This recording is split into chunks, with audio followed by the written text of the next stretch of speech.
What does that mean?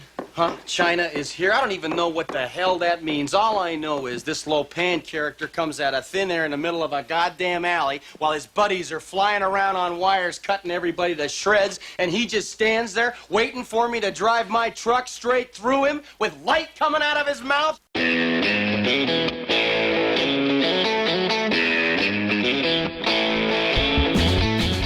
Hello and welcome once again to the Cine-Files, where each week we enter the world of a great film. We explore its themes, the history, the filmmaking, and the influence it has on us today. My name is Steve Morris. I'm a filmmaker and directing instructor in Los Angeles, California. Hello, everyone. My name is John Roca. I'm a voiceover artist, host, writer, producer, on-camera guy, blah, blah, blah. And occasionally, did I say voiceover already? You did. Occasionally voiceover. I just booked the Final Fantasy thing. If you haven't, So cool. If you haven't seen, I have a Final Fantasy 1 minute Dissidia NT Fantasy Finals thing out. You can see on my Instagram or on that webpage, which has been really great. So there you go. That's my life. That is really cool. Yeah. And we're very happy to have a guest today. Yeah, when Steve pitched this movie, I immediately thought of this person because I had gotten to know this person when I was working at Universal Studios, and she spoke about this movie with every other conversation we had. And so when Steve mentioned the time, I was like, oh, well, I wonder if she'd want to come on. I know she's very funny, and so I asked her, and she graciously said yes, so she's here. Catherine Cobbs, she's a noted improv person. Her group is the Pumps. The Pumps. Sorry, the like Pumps. The shoes. Like the shoes. Like lady shoes. You're right. It's like lady shoes. Strong, powerful lady shoes. Anyone can wear pumps. You've done stuff at Improv Olympic. You've done stuff at Second City. Yeah. Chicago. We've done some. My group's done festivals all over the world. Well, not the world, but all over the country. All over the country, yeah. right? And you've worked in a number of as a performer in a number of places. So I just thought it'd be perfect to bring her on because she's very funny. Because she's an improv person, it comes to stuff on the fly. And I thought this is the kind of movie that we needed. No someone. pressure. Yeah, no pressure. I was going to say that's a lot. That's a lot to put on a person. Let's just build it up that I'm hilarious. Funniest person. And you've got a music video out now. So Pumps featuring Katie McGee, who's a really talented singer-songwriter, but we started writing parody songs, just the girlfriends, and we just released a new music video called 29, which is a parody to Taylor Swift's 22. Oh, nice. Yes, because 22 is like, you're 22 and you're living your life, but 29 is like the end is near. Stuff gets real. Yeah, you're just like, oh man, you gotta settle down. Everything hurts. And where can people find this if they want to look your stuff up? If you look up Pumps Comedy on YouTube, you will find us. And we'll definitely put a link on our Facebook page when we put this out so you can take a look. And the movie, for having me. We're very happy to have you to talk about this movie, which is a very special movie to me and apparently a very special movie to a lot of the Cine-Files fans, particularly on our Patreon page. This is one of the 2 top movies requested on Patreon. Wow. Yeah. Wow. Yes. And we were curious what exactly made these patrons pick this particular film. So we thought we'd ask them. This is Matthew Hasso. I came to this movie because I saw the poster for it in the newspaper when I was 12 years old, and my father was nice enough to take the entire family to go see the movie.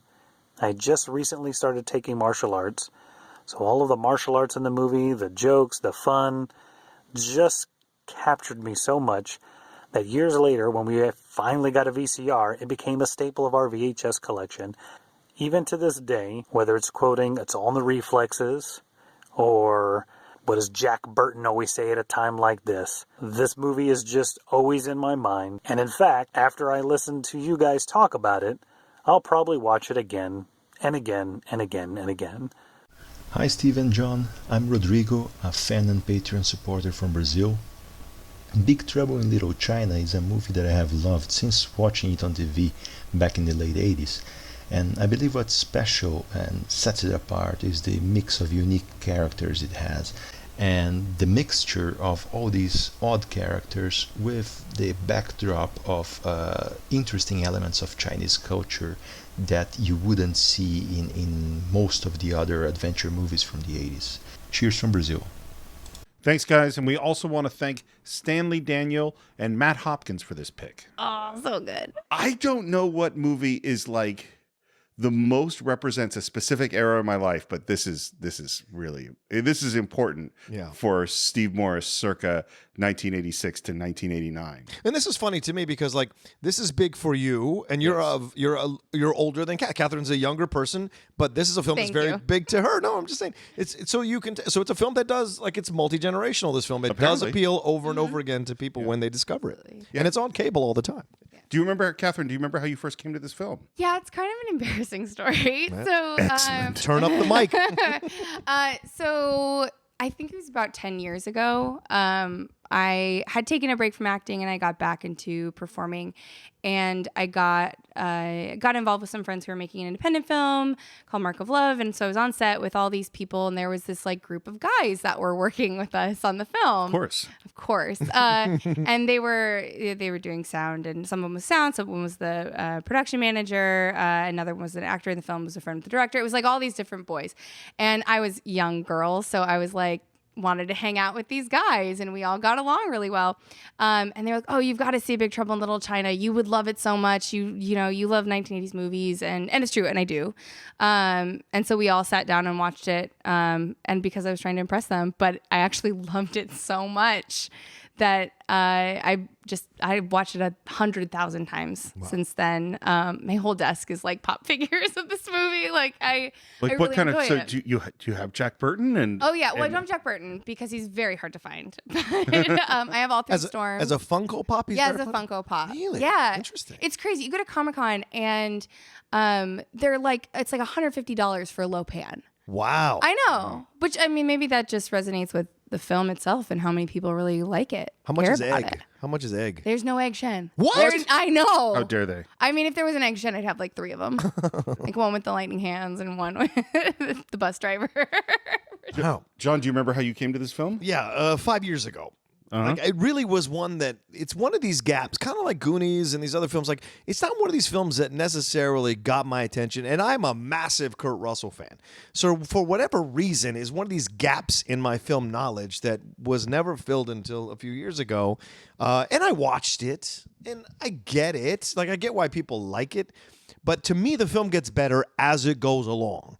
The first 30 minutes, I'm like, this is some bad acting from some people, and there's some real weird stuff going on, and you have to get used to the dialogue, right? I mean, that's the thing. You have to understand what Carpenter was trying to do with the movie. So initially, I rejected it a little bit because I'm like, oh, they're all trying to say this stuff in a certain way, and then you get it that everyone's in on it. And once you get that everyone's in on it, then you can sit back, relax, and enjoy the style of the movie. So that's, and I saw it again, obviously, for this podcast. Well, and you know, as we've talked about many times, there are movies that we talked about that weren't exactly my movie. And this sounds like this is one.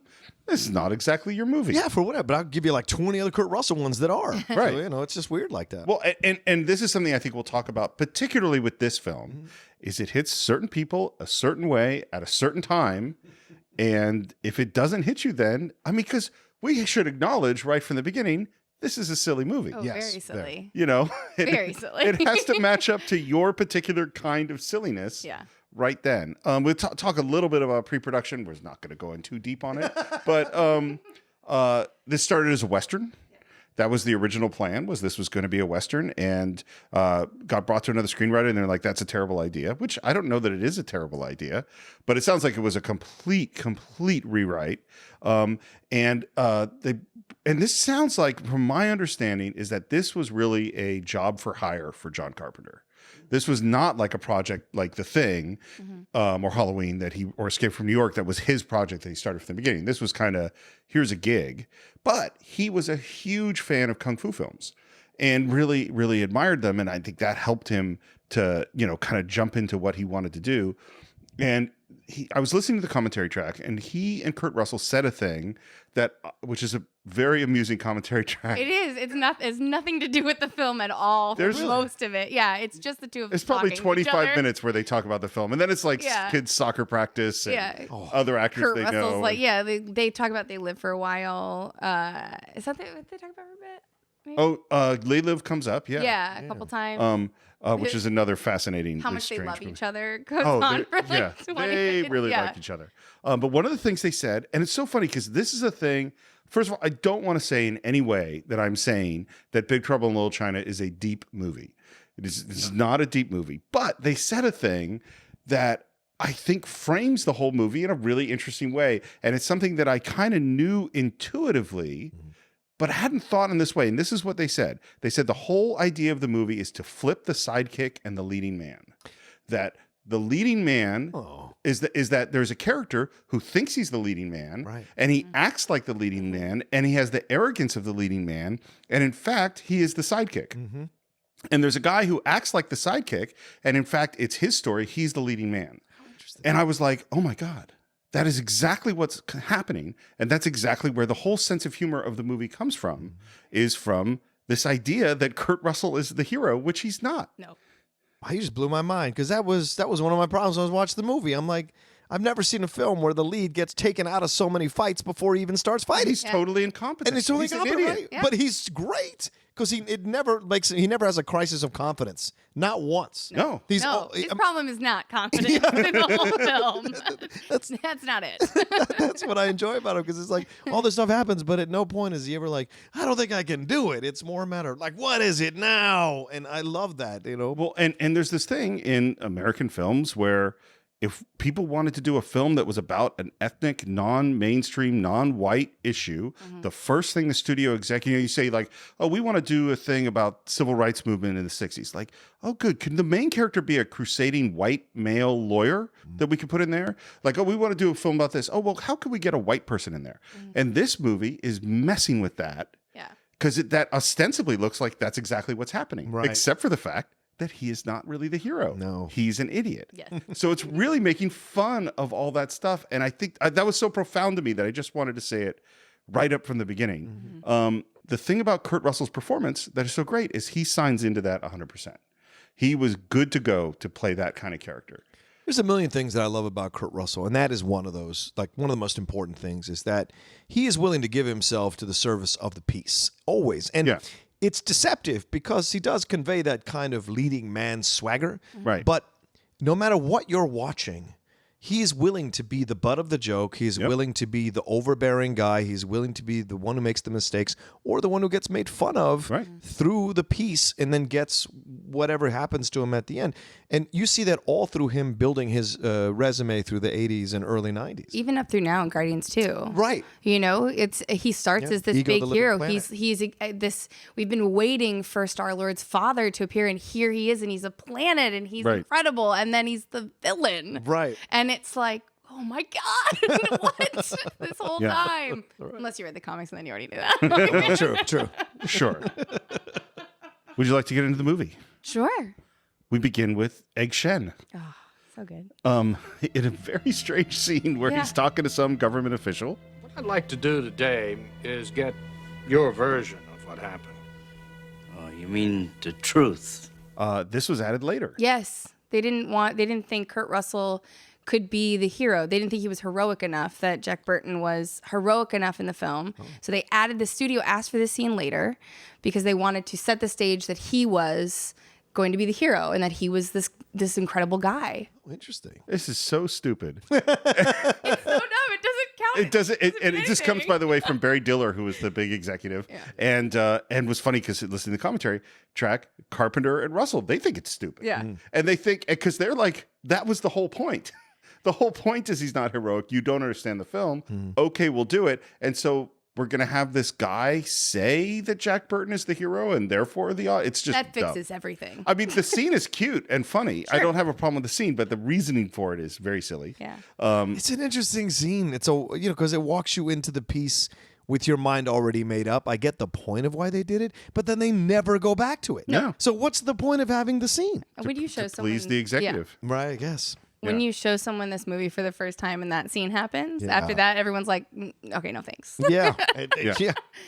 And at the end of it, Egg Shen does a little lightning bolt thing with his hands. By the way, I love Egg Shen. Oh. And I actually don't have his name in front of him, the What? actor's name. Well, I'll find it. Yeah, please. Remember him in Gremlins? Yeah, he's well, and this is the thing about this movie, is that I don't have this as a fact, but I think this movie has more Asian characters with more lines than any movie that in film history up to this point. They did a screening a couple years ago at the Japanese American National Museum of this film, and they had only and James Hong was there, and it was a bunch of people who did the stunts in the film, because there's so many different fight scenes in the film.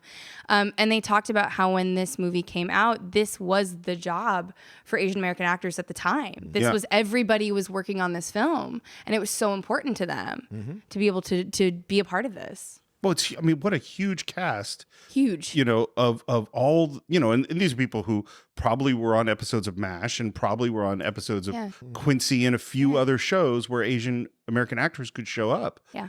But to have them all in big starring roles, that's pretty amazing. Victor Wong is Egg Shen. Victor Wong. And a lot of these actors, the Asian actors, still working today. Yeah. Oh, yeah. That's phenomenal how many of these, especially the main big dude from the three, whatever. One of the three storms. One of the three storms, yes. Yeah. I'm not as familiar with it. I realized as we were just getting into the music, because when that music starts playing, and when I watched it a few nights ago, and that music starts playing, I started smiling.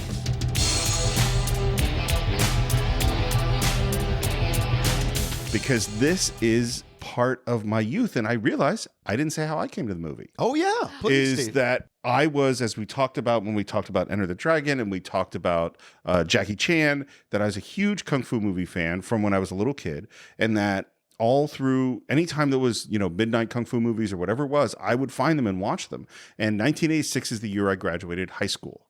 And seeing a American film that had all of these martial arts in it, I saw, of course, I was going to go see it in the theater. I saw it with my friend Jeff, who is a guy who I did martial arts with for a decade, and it was not only amazing in the theater, but this went into, I think this was number one on the VHS rental rotation for 4 years. And when I ended up living for me and my group of friends, because when I lived with Jeff and then our friend Steve Jones, who had been on the podcast before, we did 3 Days of the Condor, and it was like, what are we going to do today? Oh, let's rent Big Trouble again. And we watched it over and over and over again.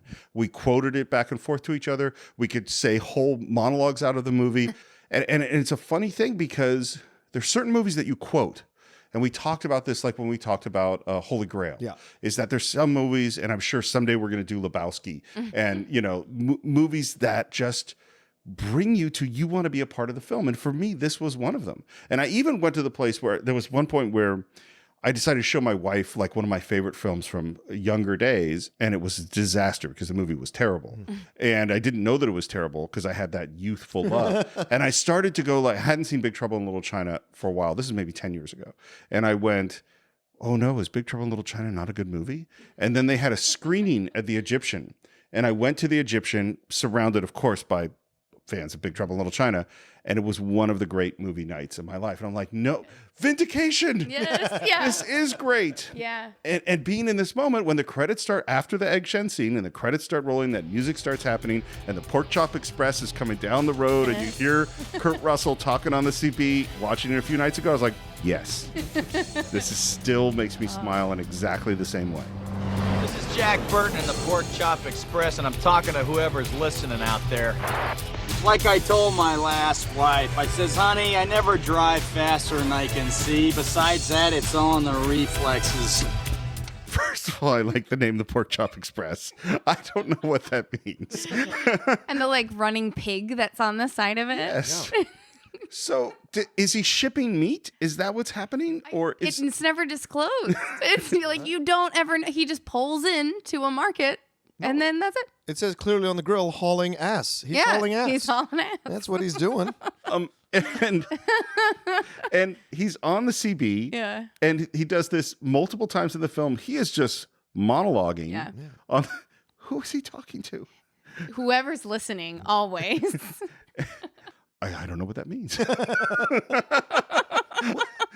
What seems to me is he's doing an incredible imitation, but an homage to like a John Wayne type thing. That's right? what he said he was doing. Oh, well, there we go. Yeah, Okay. you are exactly correct. Yeah. It seems very obvious. And at that time, this film was still, we're still out of the 70s, late 70s. Like CB stuff is still, ham radios is still. Sure. And also the late 70s is a big deal to be on the convoy and be on the mic and be on the rigs. Like that was still a big deal when at that time. I remember that still being a big deal at that time. Obviously, it's not as much nowadays, but that was like so part of the culture of the zeitgeist. So when it showed up in the film, I can't imagine that it was something that was so anachronistic or out of place. Well, and they're poking fun at the archetypal American hero. Who is the archetypal American hero? John Wayne. It's John Wayne. Right.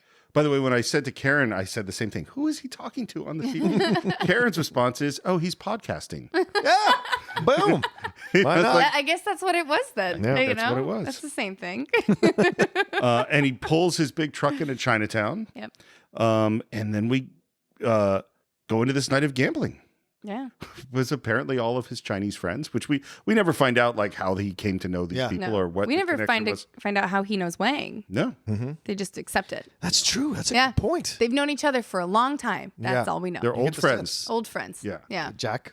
Yeah. After all these years. And now we meet who now I understand actually is the hero of the film, which is Dennis Dunn, Wang. I love him. He's one of those people who I go like, I wish that he had. I mean, he still works. He worked the whole time, but like he didn't get to be a movie star. And he's so charming and nice and fun and moves great. I love him. Yeah. He was supposed to be Jackie Chan. Yeah. Carpenter wanted Jackie Chan. Oh, wow. Get Jackie Chan. Yeah. Okay. Well, this is right. What we talked about when we did Police Story is it's right in the moment when Jackie had done Battle Creek Brawl and Protector, and they were disasters. And he was so angry and upset about these American films that he'd done that were awful that he went, I'm going to go focus on my Hong Kong movies and not going to do anything with America, which was certainly the right choice for him. Yeah. But man, if he had been in big trouble in China. I don't know. It's a different movie, though. Yeah. I saw something somewhere, but I've never seen it watching the film that he does a cameo in the final scene. Oh, really? But I've never noticed it. In all the times I've watched it. All right, internets. Yeah. Because I've Googled around, looking for more information. I mean, there's a guy that looks like him that's in the big fight scene in the Chinatown, but I don't think it's him. I don't think so either. But it would have been a different movie, you're right, Steve, because it would have been obvious that he's a leading guy. Yeah. Yeah. Where you use with Derek Dunn? Dennis Dunn. It works better because you don't assume that he's the leading guy because he's smaller. He's kind of he's immediately He seems like a sidekick. Yeah, and he's immediately indebted to Jack in the Yeah. gambling, right? He's the one that's getting caught up in everything. So we're gambling all night, and Jack is winning, Wang is losing, and Jack's taking all his money to go home, and Wang says no, and then he says no again with a big cleaver. You are not leaving. Wang's a bit of an idiot at the beginning. So you should be sleeping. Your beautiful woman is coming. Why are you gambling all night with your buddy? Like, what is wrong with you? But if he didn't, we wouldn't even have the movie. So it's all right, but he's still a bit of a fool. And I think we've all known some guys who were up all night with their buddies before they had to do all sorts of things. Maybe I should shut up. Yeah, good point. All right, go ahead. Nope, not pointing any fingers here. And there's this great Jack says, Is this gonna get ugly now? Huh? I hope not. Because I thought what we were here, racial differences notwithstanding, was just a couple of old friends, just both of us Californians. which as a Californian, I always kind of meant something to me. Yeah. We're Californians. We should all agree. That's a good question. Where in China? Is this Chinatown here? Chinatown? It's San Francisco. Okay, yeah. San Francisco. But it was shot here. Right. Yeah, there are a couple of exteriors shot up in San Francisco, and then a lot of it's shot downtown, and then it's on the backlot. It is, and let's be really clear. This is not what Chinatown is like. No, not even a little bit. They're not underground tunnels. There's not. I mean, Chinatown is a really, as far as you know.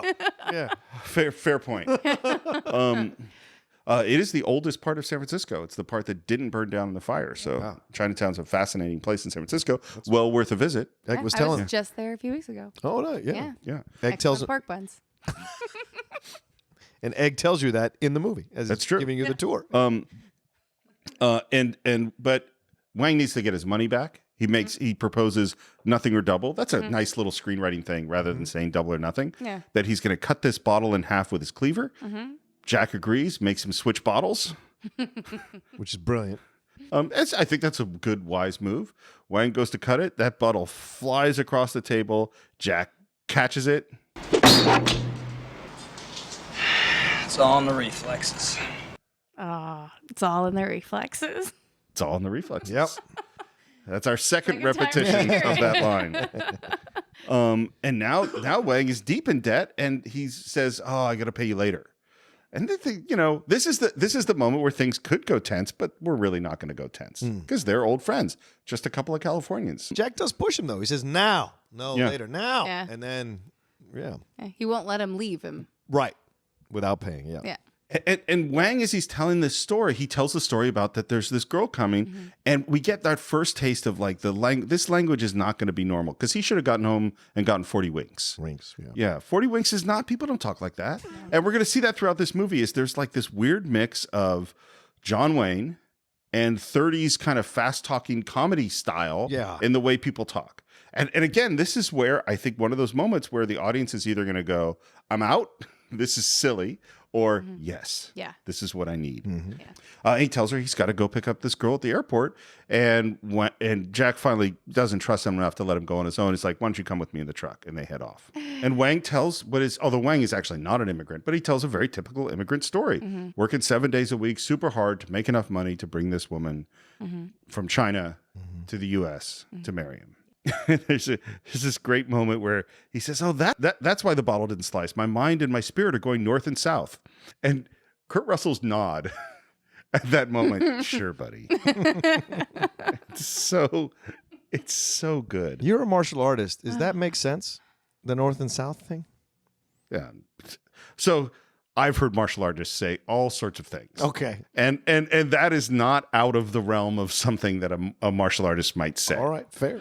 I don't think it makes sense. Because at this point, we don't know that Wang can fight and do any of this kind of stuff till much later. Right. And so in my mind, I'm like, what is he talking about, the north and south thing?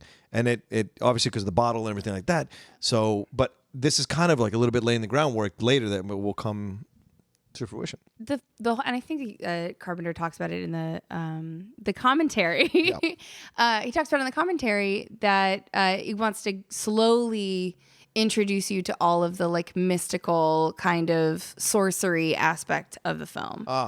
So you get a teeny little taste of it in that first scene, right, and then you start to hear it in the dialogue as it goes forward, and so you kind of catch on to it with what Wang is saying in that scene a little bit. Well, and you know, I don't want to make this will be a very small digression, but if you really are asking the question, if you look at Chinese medicine and Chinese mysticism and Chinese like the ideas of poles and north and south and meridians and the east-west meridian of the body and all these are real things in Chinese medicine. Oh, there we go. You know, and what's interesting is like what we're going to see. First of all, let me preface this by saying I am not an expert in Chinese medicine or Chinese history, culture, mysticism, or anything. But from my reading, there is a mix of, that's kind of based on something, and no, that has nothing. They just made that up for them. Yeah. And so we head off to the airport. And the first person we meet at the airport is Gracie Law. Yeah. Kim Cattrall. Yes, Gracie Law, the lawyer. Gracie Law, the lawyer. The fast talk. She's the most out of a 30s. Yes. She's like out of His Girl Friday or something like that. Oh, I love her so much. She is, you can forget how beautiful she has always been, right? Yeah. She's exquisite in this movie, just exquisite. And this is a woman who had done Porky's and done these, like, she was building herself, mannequin. She was building, like, as a lead in these kinds of things. So you forget. That's why I always take her side in everything. Like, I know all the stuff with Sex and the City and all that stuff behind the scenes. I always take Cattrall's side. Whatever Cattrall says, I go with. So you're a Samantha. I really am. I really am. You absolutely I totally am. And I support her 1,000%. Yeah. Because in this film, she's just beautiful. You're just like, God, you're so beautiful. Like, Well, he picks so her out of the crowd. Yeah. He just Absolutely. Who's that? And he's Right. like, that's trouble. Don't go over there. And then he's like, all right, I'll go right over there. Of course. And we find out that she's there to pick up some woman from China to make sure she gets a chance. And there's really good little banter between the two of them. Can I ask you a serious question? Absolutely not. Well, then would you ever consider just jumping right into Sure, but never with a person in your condition. Let's talk about my condition, just what's wrong with it. You should try standing downwind where I am. It's Miller time. And this is the thing. This is a quotable movie. Yes. And then who shows up but the Lords of Death? Yes. Thugs from Chinatown. Walking right in. First of all, security has changed at airports. Yes. We used to be able to walk right in. Yeah. That's true. Second of all, this idea of like we're just abducting women at the airport. Yeah. So we're gonna say maybe this isn't a realistic film. What? Fine. How dare you? I love the little move where Jack gets distracted, turns around back to flirt with Kim Cattrall, and she is now gone, and there's an older woman there, and there's a great little comedy beat. It's funny because you don't think of John Carpenter as a guy who does comedy. Right. I mean, there are funny things in the thing. There's there's little moments. Escape from New York as well. Escape There are from New York, moments. there's funny things. But this is full, like, doing comic beats, you know? And we get, I think, really well-constructed filmmaking scene of the woman that Gracie Law is coming through security or through immigration, and then the Mao Yin, who's the girl that Wang is going to meet, is also coming through at the same time, and the Lords of Death are moving in, and it's a really well-constructed, somewhat confusing moment, I think.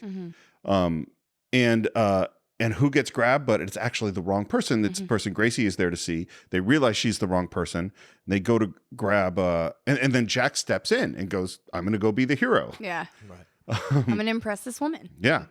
Well, and so that was actually a question I was going to ask. Is he really jumping in to be the hero, or is he just trying to impress the girl? He's trying to impress the girl. Yeah. That never stops. Fair point. Just so we're clear. And then the Lords of Death guy pulls out a butterfly knife, which, by the way, when I was in high school, those were cool. Yeah. I had one, and I would flip it around. Yeah. I'd learn how to spin it and throw it. And I didn't hang around guys like you on purpose, because y'all would walk the hallways and do that shit.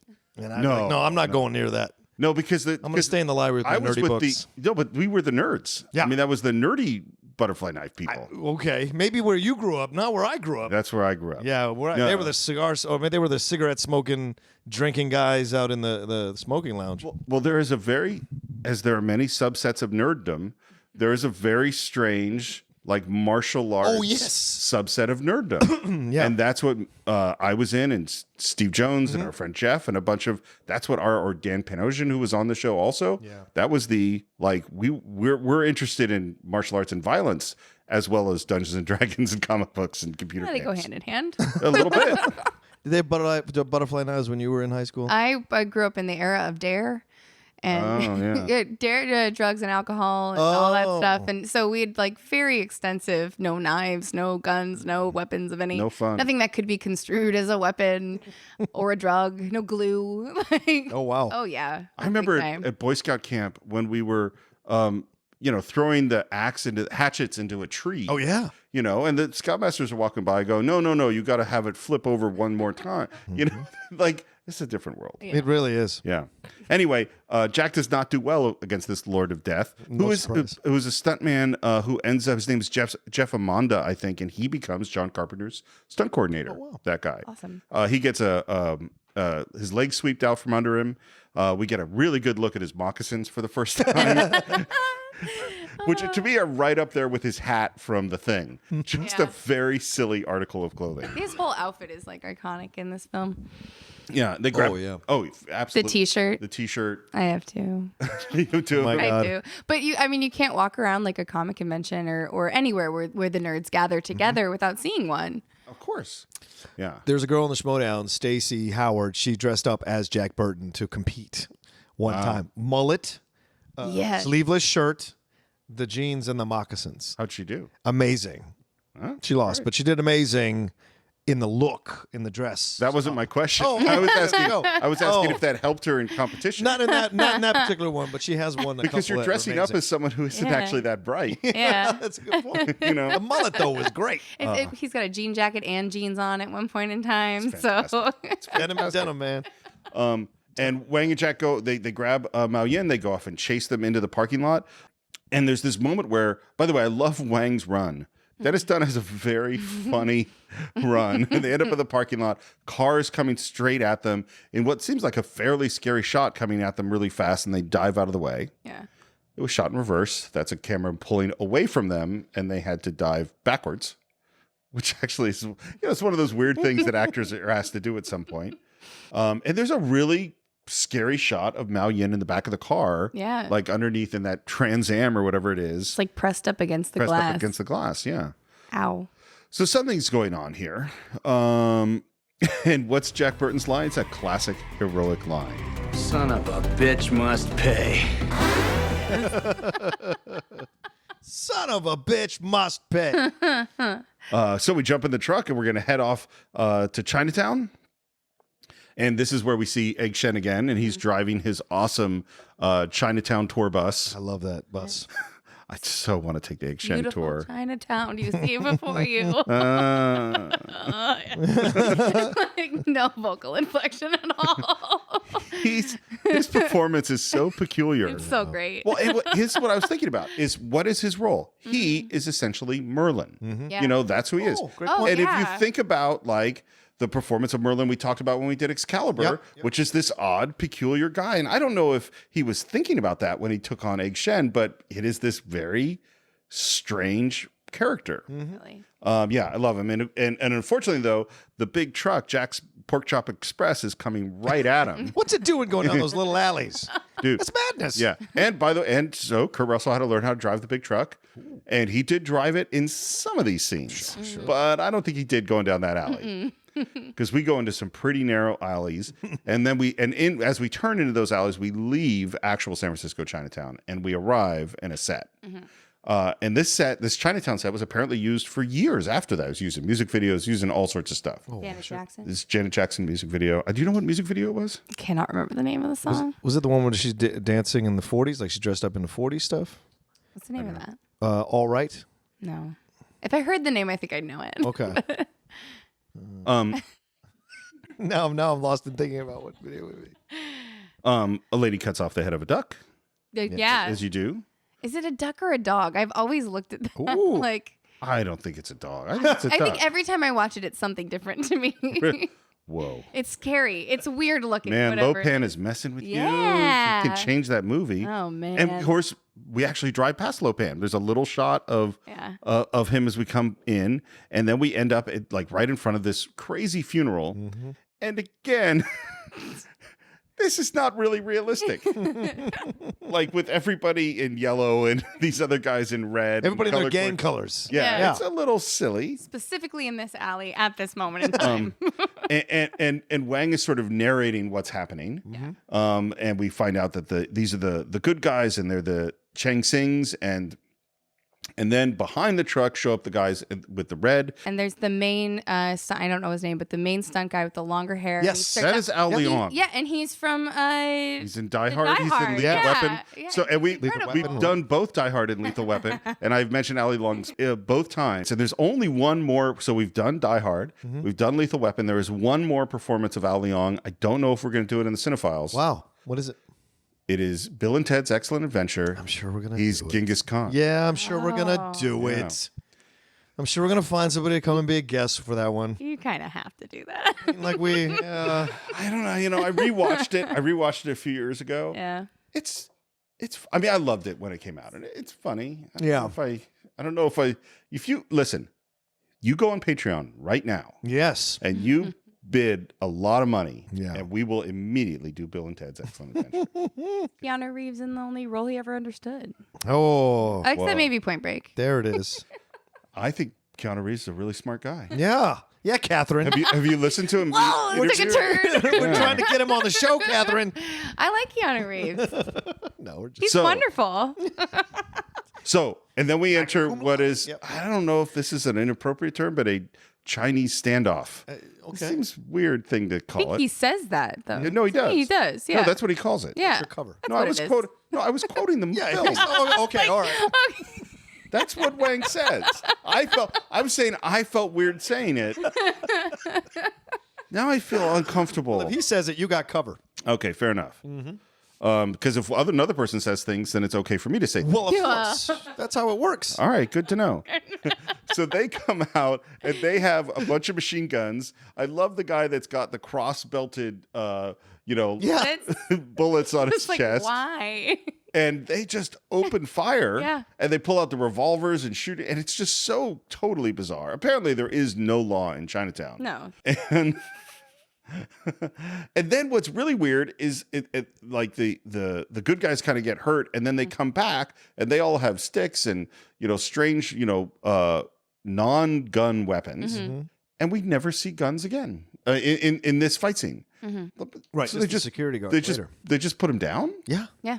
That's very, very strange. But what is this? What is this funeral all about? Who is dead?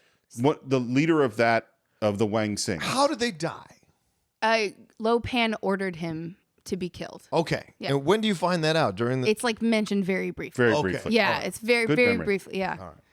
So they're purposely walking down this very public place to instigate a reaction. Yes, that seems to be what's happening. Because I would bring this back only because what you said earlier, Steve, that he had wanted to make this a Western. There are a lot of Western beats through this whole movie. That is one of them. But there are always those scenes in those Westerns where the evil people or the good people march the person that's been killed in the coffin through the town so that people can see what the other people have done to this person. Well, so that's definitely, and the whole cross with that's a whole Western, That's a Western thing. That's a bandito thing. Yeah. That's Treasure of Sierra Madre. Yeah, exactly. Or Butch Cassidy and the Sundance Kid. Sure. And so the totally Western elements, and even like this is Yojimbo. You know, this is the two rival gangs facing each other down the street. And I am sure that John Carpenter was thinking of these things. And it's almost like they introduce the guns so they can say, yes, we know they're guns, and now we can throw guns away because what we really want to do is have a big kung fu fight. Yeah. And I think this fight scene is the best martial arts American fight scene that had been made up to this point. Wow. Because American movies didn't know how to do this. They really, really didn't. And while I don't think this compares to big fight scenes that were made in Hong Kong at the same time, and John Carpenter doesn't think it compares either. He says in the commentary track, we just couldn't do what they did. But it's a really good fight scene, particularly for this era. And I love Ao Leong, who he screams and he does not run up. No. And everyone else does run up. It's awesome. Yeah. What was it like for you to see the fight scene the first? I've always loved movies like this though. Like you like fight scenes in movies? I love fight scenes in movies. Yeah. I mean when I grew up, my dad made sure I watched Star Wars for the very first time. You know, I grew up with Star Wars and The Princess Bride and how important all of the fight scenes, the sword fighting scenes are in that. So I always love movies with this kind of stuff happening. Interested. So I was just like, there's so much going on. I love it so much. Yeah. And this certainly has a lot going on. It is. It really does. And the choreography is really good. Yeah. And they basically got every single Asian stuntman, martial arts guy they could get. And there's a lot of really good guys in there. Yeah. And there are a bunch of great moves. And at the beginning, the Wang Sings, the good guys are winning to some degree. And I love that we have Jack and Wang just frozen in the truck. And we even have these weird whip pans off of like someone's arm gets broken and we whip pan to their face and they go, and they have a reaction. It's that's great. Yeah. And everything's going pretty well for our good guys. They even start giving each other this cool hand signal, which you bet I did it when I was 17, 18 years old. Oh yeah. That's the kind of geek I was. Yes. The hand signal of people who love this movie to each other. And then the three storms show up. Yeah. And we're like, what the hell is happening? Three guys in traditional Chinese garb come flipping and flying into the area. Oh, so by the way, of course we divided up who was who. So I was Thunder. Because I was with your friends. With my friends, because I was the big guy. Our friend Jeff was Lightning, and Steve Jones was Rain. And it made perfect sense for us when we were 18, 19 years old. Thunder was actually a Hong Kong. He was in a lot of movies. He also trained the Hong Kong police in Kung Fu. Rain, all I know about him is his name is Peter Kwong. And Lightning, James Pack, he was just a model. He'd never done martial arts or anything like that. And these effects and these guys flying in, look, this was super cool in the 80s. Yeah. Maybe it's not super cool today. I don't know. It's always going to be cool. Apparently, they're invulnerable to guns. They do this weird flip knife throw, which the physics of which escape me. It's so weird, but it's fine. Yeah. They pull out completely bizarre weapons. This weird like hand thing. Yeah. Some spinning thing in his hand, which he makes a strange face. It's strange. Look, I'm not much like when we did let's say Armageddon. I can't defend certain things in this film. It is silly. Well, sure, but it's not silly in a disrespectful way. And I think that's what I enjoyed about watching it the first time and then watching it again for this podcast. It is silly, but they're not played for a stereotype anything. And I think that's incredible about this film. it could have easily slid into that, like stereotypical stuff or shades of racism stuff. But you never sense that they are not being prideful in what they're doing. And that's what I enjoy. Like when the three storms show up, it's awesome. Even that dude's huge ass hat, which if you read Lone Wolf and Cub, you'll see people with large hats who sometimes do those kinds of things because it offers protection or whatever. So to me, it didn't bother me. Where it would seem comical, it works because they're such badasses doing what they're doing that it doesn't matter. Well, two things about this. One is the movie did get protested from the Asian American community after it came out, which Carpenter and Kurt Russell were really shocked by. And what I'll say is I'm never going to tell someone of a certain group that they're wrong to be offended about something. That's not, like you get to feel how you feel. That being said, I think this movie, particularly compared to other portrayals of Asian Americans up to this time and even since then, this yes, are there bad guys in here? Are there stereotypes in here? Yeah, but there's heroes in here and smart guys in here and a whole wide range of characters. And so, like, to me, it's a really loving portrayal. And in particular in this sense, which is that we talked about this a little bit when we talked about Princess Bride, as we mentioned Galaxy Quest, is that Galaxy Quest is a satire of Star Trek made by people who adore Star Trek. Yes. And so you could feel all the love for it, even when they're making fun of it. And that's what's happening here. Is I think they love kung fu movies. Yes. They love all this stuff.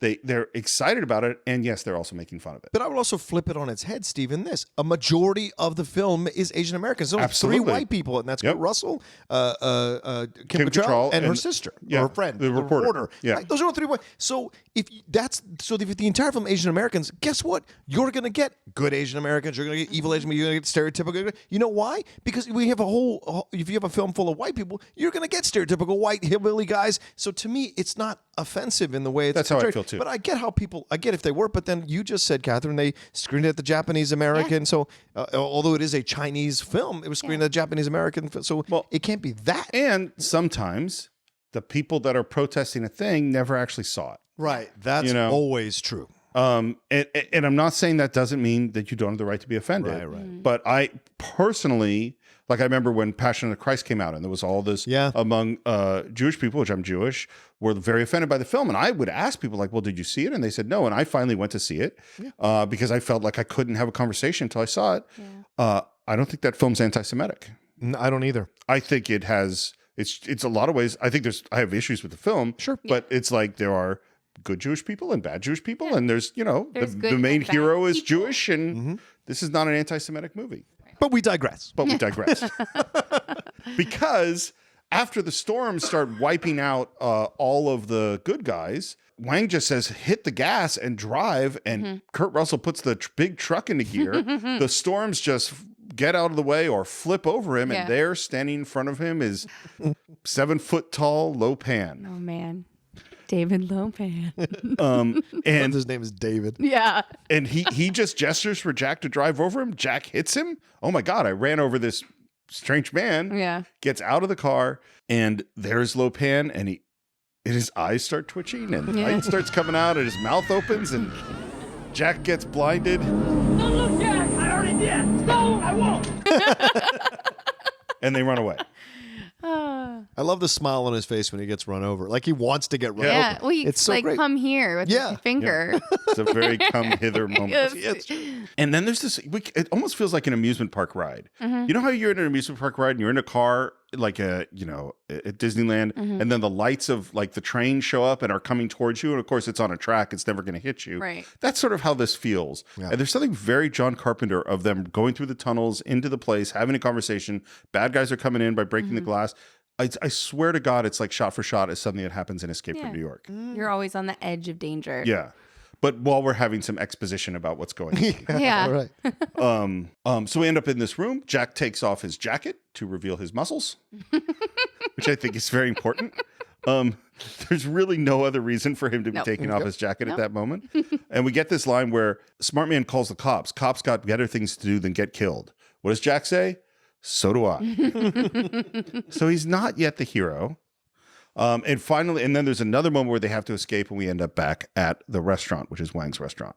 There's a lot of moments though where they catch you up on what just happened. Yeah. In the dialogue. Yeah, And just tell you exactly. And coming into the restaurant, the same thing happens right there again. Right. And we have Jack on the phone trying to call. And he's wearing some silk So yeah, something Silk or Robe. other. And he's on the phone trying to talk to someone about his insurance, which he doesn't want to hear act of God. Right. And in the meantime, Wang, I guess that's his dad, is finding out about what happened and that David Lopan was on the street. And we get this line where Dad says China is here, and Jack's line is, what does that mean? China is here. I don't even know what the hell that means. All I know is This Lopan character comes out of thin air in the middle of a goddamn alley while his buddies are flying around on wires cutting everybody to shreds, and he just stands there waiting for me to drive my truck straight through him with light coming out of his mouth. I quoted this whole paragraph for years. I don't know why I find it so funny. It's great. And they've taken his truck, right, at this point, or not? Yeah. His truck's gone. Yeah, his truck's gone. And it's all about getting his truck back. Right. At this point, that's his motivation. That's his From focus. here on out, Yep. I just want my truck back. Right. And of course, he's a hero. Yeah, obviously. Eddie walks in. He's the guy, and again, I think this is a very non-cliche character. Absolutely is. Yeah, he's very Americanized. Yeah. And he's the one who tells us that Lords of Death took the truck. And in walks Gracie Law. Don't panic. It's only me, Gracie Law. Her acting's literally on a different planet, I think. So great. Yeah. I just want to walk into every room like that. Like 6 hair flips with every syllable in this line. Absolutely. And we find out that Mao Yin has been taken to a brothel, and that part of it is that she's got green eyes. Oh no, that's like leather bucket seats. It's double the price. Again, I don't know what this is about, but it is very strange that the kidnapping of Mao Yin has nothing to do with Lopan's plan. It's just an accident. But he says eyes of creamy jade in the scene as well. And then Lopan refers to her eyes in the same way later on in the film. Interesting. So the double leather bucket seats, what is that? It's leather bucket seats. It's double the price. So you don't know what that means? No, I know. I understand. I don't. Oh, what okay. it means. Because her having the green eyes is like, Yeah. he's It's even, hot. Yeah. he's even more, yeah. Yeah. It's even harder. Yeah. It's going to cost him Where more. does that come from? Leather bucket seats. That's what we had back then in the old days, young lady. was young lady. It was a big deal to have leather bucket seats. Oh, Because when I grew up, all the cars had bench seats. Yeah. Oh, yeah. They didn't have bucket seats. You can have bucket seats, girl. Okay. Oh, okay. Do you get it now? I get it now. Yeah. God, my age. is Ricardo showing. Montalban made a whole living of Corinthian leather. Corinthian leather. And so we got a plan. Yes, I'm gonna get my walker here in a second. Oh, Jesus. Oh yeah. Listen, we just did the month of Cain. That was a lot. That was an old movie. We are old. So we got a plan. Let's head off to the brothel, and we have a little time in the car where we're talking about the plan, and we get to this great little build of the thing is to do this, the thing is to do this, the thing is to look stupid. He does, and Kurt goes into the brothel. I love his performance in this scene. Oh my God. But I love that it's like out of like all of a sudden this truck driver can impersonate this kind of character and puts in, has the glasses and they can know what to do. Where'd he get the coat? Where'd he get the shirt? Like all of that just pops up and you're like, Hair okay. swept to the Yeah. side. Like, where is he? And he can put on a voice and he's like an actor now all of a sudden. Well, and honestly, this is a trope. I mean, it's Yeah. like Yeah. this is like Yeah. Bruce Lee does this in multiple Yes, movies. he does. Puts on the glasses and acts like the geeky Right. person, and that's sort of Oh, that's a great point, you know. Steve.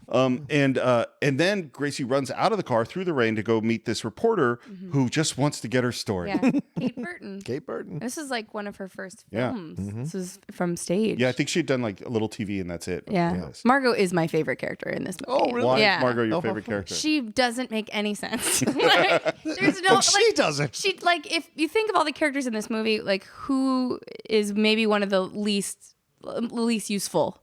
It's Margo. She's just there. She's just there the whole way through. And this is the only scene where they set up the whole purpose of her Right. being there, but there's never a payoff for her to be No. there at the end of it. Yeah, it's so funny going like you know what's interesting? We talked about like in a lot of ways all the Asian American actors are Right. not cliches. Right. The white people are totally cliches. Oh, 100%. They are just cliche, shallow. She has a great line later in the movie that I love so much. Is I must be so incredibly I naive. must be so impossibly naive. You are. We're back in the brothel, and Jack is looking through a book. And Do you have one with green eyes? He's just so obvious about it. I wish these weren't colored. What I love too that they say cash or charge, and he goes, Oh gosh, cash, I guess. I mean, it's not deductible, is it? And when he mentions the green eyes, the woman who is the madam, I guess, goes back to some secret room with a secret button, and there is Mao Yin tied up on a bed. Not entirely sure why she's tied up, but it doesn't matter. They're getting nervous in the car. It's been too long. We should go in. Jack is in a room. He's gotten a girl. He's having a nice conversation with her that's getting more and more awkward. And then there's like an earthquake. And there is green light over the building, and everybody's freaking out. Bed starts shaking, ceiling explodes, lightning comes in comes the character of Lightning to grab the girl. And I love the lightning bolts coming off his hands as he, again, these are the 80s special effects. You know, this is what we had going for us. It's not bad. His lightning special effects are pretty fucking good. It's pretty cool. Like, I mean, yeah, they are really great. He rides the lightning well. Like, it's incredible. And Jack goes off to the rescue because he is the hero. Right. And there is, I think it's Rain standing there. And I love, he lifts up the hat, punches the guy in the face. No reaction. Nothing happens. Punches him again. No reaction. He nods. Okay. Puts the hat back down. And then gets knocked across the room. And Lightning frees Mao Yin, flies away. There's a big explosion. There's a lot of purple smoke. And we are back to Gracie's apartment. Jack is a bit upset. Explosions, people flying in and out. That was not real. I want to talk to the cops. I want my truck back now. Where the hell am I? My office, sit down. What, you sleep in your office? And there's another moment in the movie where he just re-explains everything. This is everything that just happened. In case you fell asleep, here's everything that just happened. Which again this is how these movies work. Yeah. This is why it's a great loving satire of these movies, because better screenwriting would bury this exposition, but no. We're going to explain it all. By the way, Kurt Russell apparently had 104 fever when he was shooting this scene. Oh, wow. And he was really sick. I can't, there are all these stories. When I have 104 fever, I don't want to do anything. I can't go to work. Yeah, I mean, like, can't get up. If it was like John called and like, Steve, we have to do the podcast right now. I don't know. I don't know how I would do it. Kurt gets a nice glass of milk. He just gets thrown into a recliner. And the milk is key because, again, they're undermining him as a hero, like continually. We get more exposition about David Lopan, the godfather of Little China.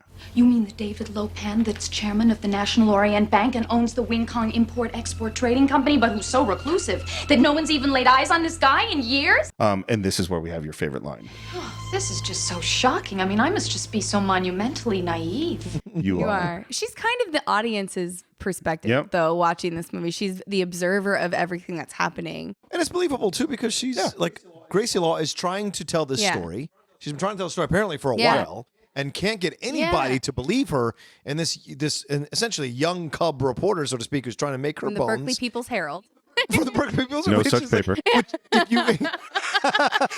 But how do you make a paper sound so just like unimportant? It's just like, and it's brilliant because we see that in all these small towns here in Los Angeles, the Tolucan Times, like. This used to be. I mean, most of those papers are going out of business now. But they used to be. They were very important.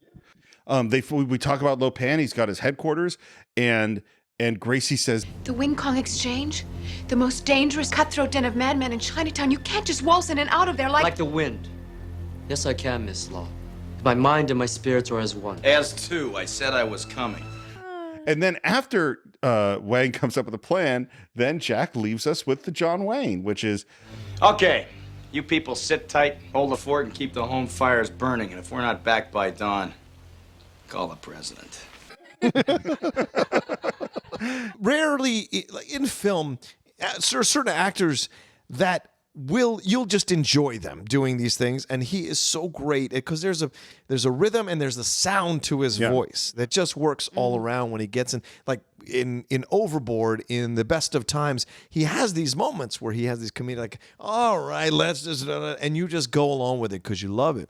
But in The Thing or Escape from New York, it's a whole nother ballgame. So he can do the comedic nature He could turn a phrase that would be really powerful and badass, and he can find the comedy in it as well when he needs to in certain films. And I think that's amazing about Kurt I think Russell. the thing where for the most part, where I love him the most is where he is clearly having fun with a peculiar kind of character. And in The Thing, he's this guy who's a little bit on the outside. He's, drinking. He's got this whole other agenda that's just thrown into being the leader. Snake Plissken is just an insane character, you know, and even talking about Guardians of the Galaxy, like that's where he's having a good time is where he's not just playing a straight up romantic lead. It's always coming in at a weird angle. He's a quotable actor. Absolutely. This is gonna take Cracker Jack timing, Wang. Total concentration. You ready, Jack? I was born ready. They're not ready. No. They have no plan. They're literally just walking into a place. It's just where we know it's filled with guns and demons and magic and, okay, here we go in. They just talk their way right past security with... You're holding phones. And they go to through some door. Where's that central line in the place? But again, think they should be saying. But this is the classic, like bad action movie stuff. Like we're just gonna pretend to be. They don't even look like any kind of maintenance guys. They're just gonna take we gotta take care of the phone line. The conduit and they just make up some stuff. I have a student, by the way, who's doing his movie was about astronomers, and he just had them talk science babble for like a page. And I went, what are they talking about? He said, well, I thought they're scientists. They should say sciencey things. I'm like, do you understand any of the things that they said? He's like, no. I'm like, that's because none of this made sense. Is this a college age person? What? Listen, film school is it's not easy. You sound like an expert at whatever you're playing. And like in the world of improv comedy is like, I'm not a scientist. I'm not a paleontologist. But if I say a lot of things like, that sound really smart, you'll believe me as an audience member. Well, except where I slightly disagree is that the whole thing that makes improv funny is that we know that you're improvising. Right. So some of the joy is coming from the fact of course it's not. No. You're in on the joke. Things that would, and this is so hard to explain to people sometimes, is like something that was really funny in an improv situation won't actually be funny in a movie where we don't have that expectation that they're improvising it in the moment. Improv is just such a completely unique experience to watch because you're watching it on like 3 levels, Anyway, but again, we digress because they're now in the worst den of evil, whatever it is in Chinatown. And they find a door that says keep out. Like, okay, let's go through there. We cut back to the restaurant and now we have Egg Shen talking to Dad. And he's sort of the local mystic. And he says, no, we're gathering our strength. Okay. They see some tracks in the dust on the floor, 2 people dragging a third. That must be where they took Mao Yin. They find a secret door. And there's a little bit of confusion about whether or not they actually found it or it found them. They go into an elevator. The elevator is going downwards. The elevator stops. Well, and it's the first elevator in the movie, but there's multiple times that they're in an elevator and they all are going down instead of up. So by the time you get to the end of it, he goes, I know, it's an elevator and it only goes down. Look, the Chinatown is deep. Yeah. It's underground. Deep underground. We're back with Egg Shen.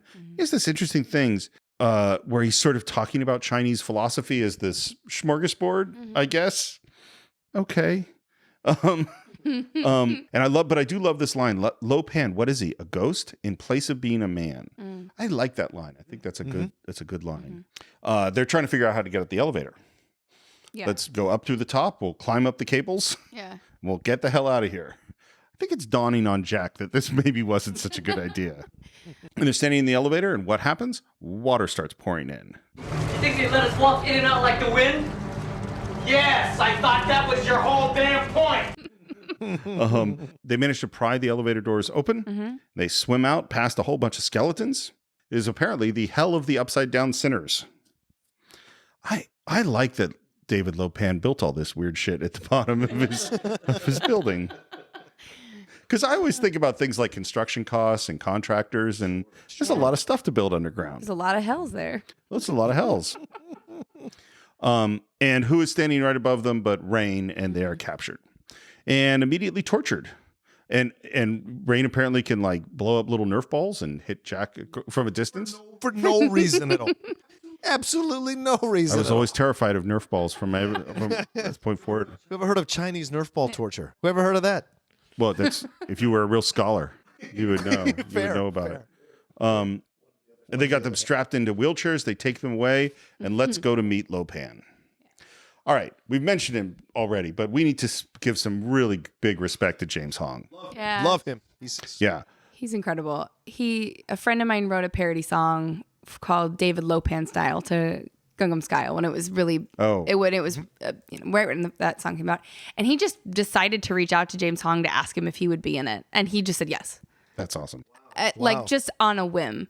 And he said he was the nicest guy, that he loves this character and he loved this film, and it's still so important to him. I saw him 2 years ago at Comic-Con do a retrospective on Big Trouble.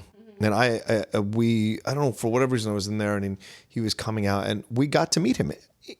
Old man in the wheelchair, blah, blah, blah. But incredibly gracious, so nice. And then I found out later that he was one of the founding members of East West Players, which is a huge theater company here in Los Angeles for Asian American actors, doing plays, not just Asian American plays, right? All kinds of plays and musicals, casting Asian American actors, and it's fantastic. Or Asian actors. What I found out about him that I didn't know, he started acting. He's born in the U.S. And he started acting in World War II, doing USO shows as Al Jolson in blackface. What? Yes. Not Hirohito. Not Emperor Hirohito or something. He was doing an Al Jolson bit. Huh. Maybe he did other stuff too. And this is, this is the thing. You gotta love working actors, like actors who are they're not stars. They're going to just keep doing it and doing it. And everyone who I've met who's been around and paid their dues, they're just nice, because it's a very tough job, and to do it over, 50, 60 years, that's amazing. And apparently he loved this role. Yeah. And he just chews it up. What he does, I think you take him out of the movie and this is not not at all. He is so great. Yeah. And because he gets the sense of humor.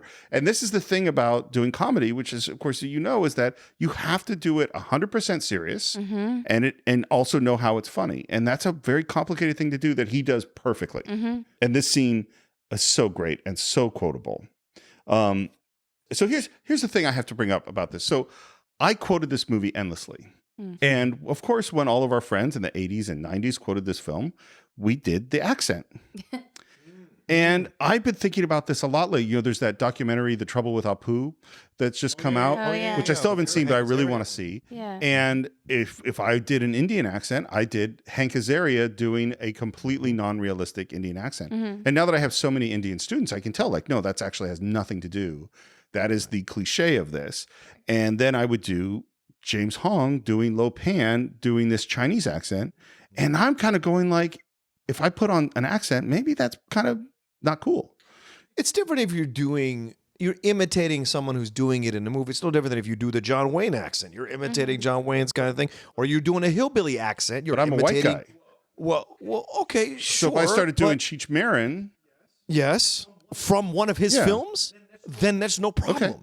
But that's what I'm. You're imitating the way that somebody said something. It's a voice inflection. Okay. If you walk up to a Chinese person and start doing Chinese to him like that, that's racist. Not doing lines from I should stop that. Well, yes, probably, yes.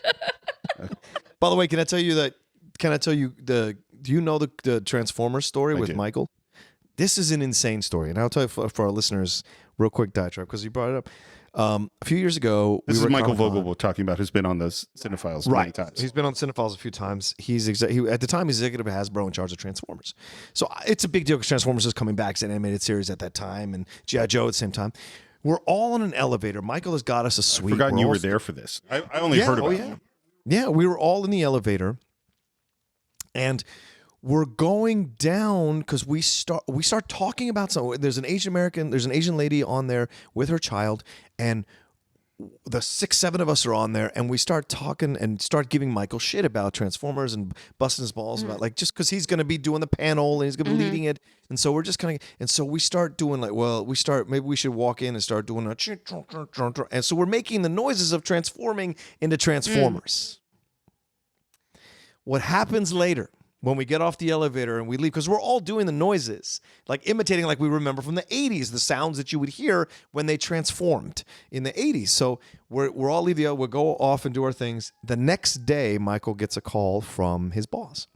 And he says, hey, were you on an elevator with blah, blah, blah? And he's like, I don't know. Is it, well, last night, were you going down the elevator with a bunch of your friends? And he's like, oh, yeah, we were going down to the, and he's like, well, she has filed a complaint with HR because she's the wife of one of the executives of one of the studios.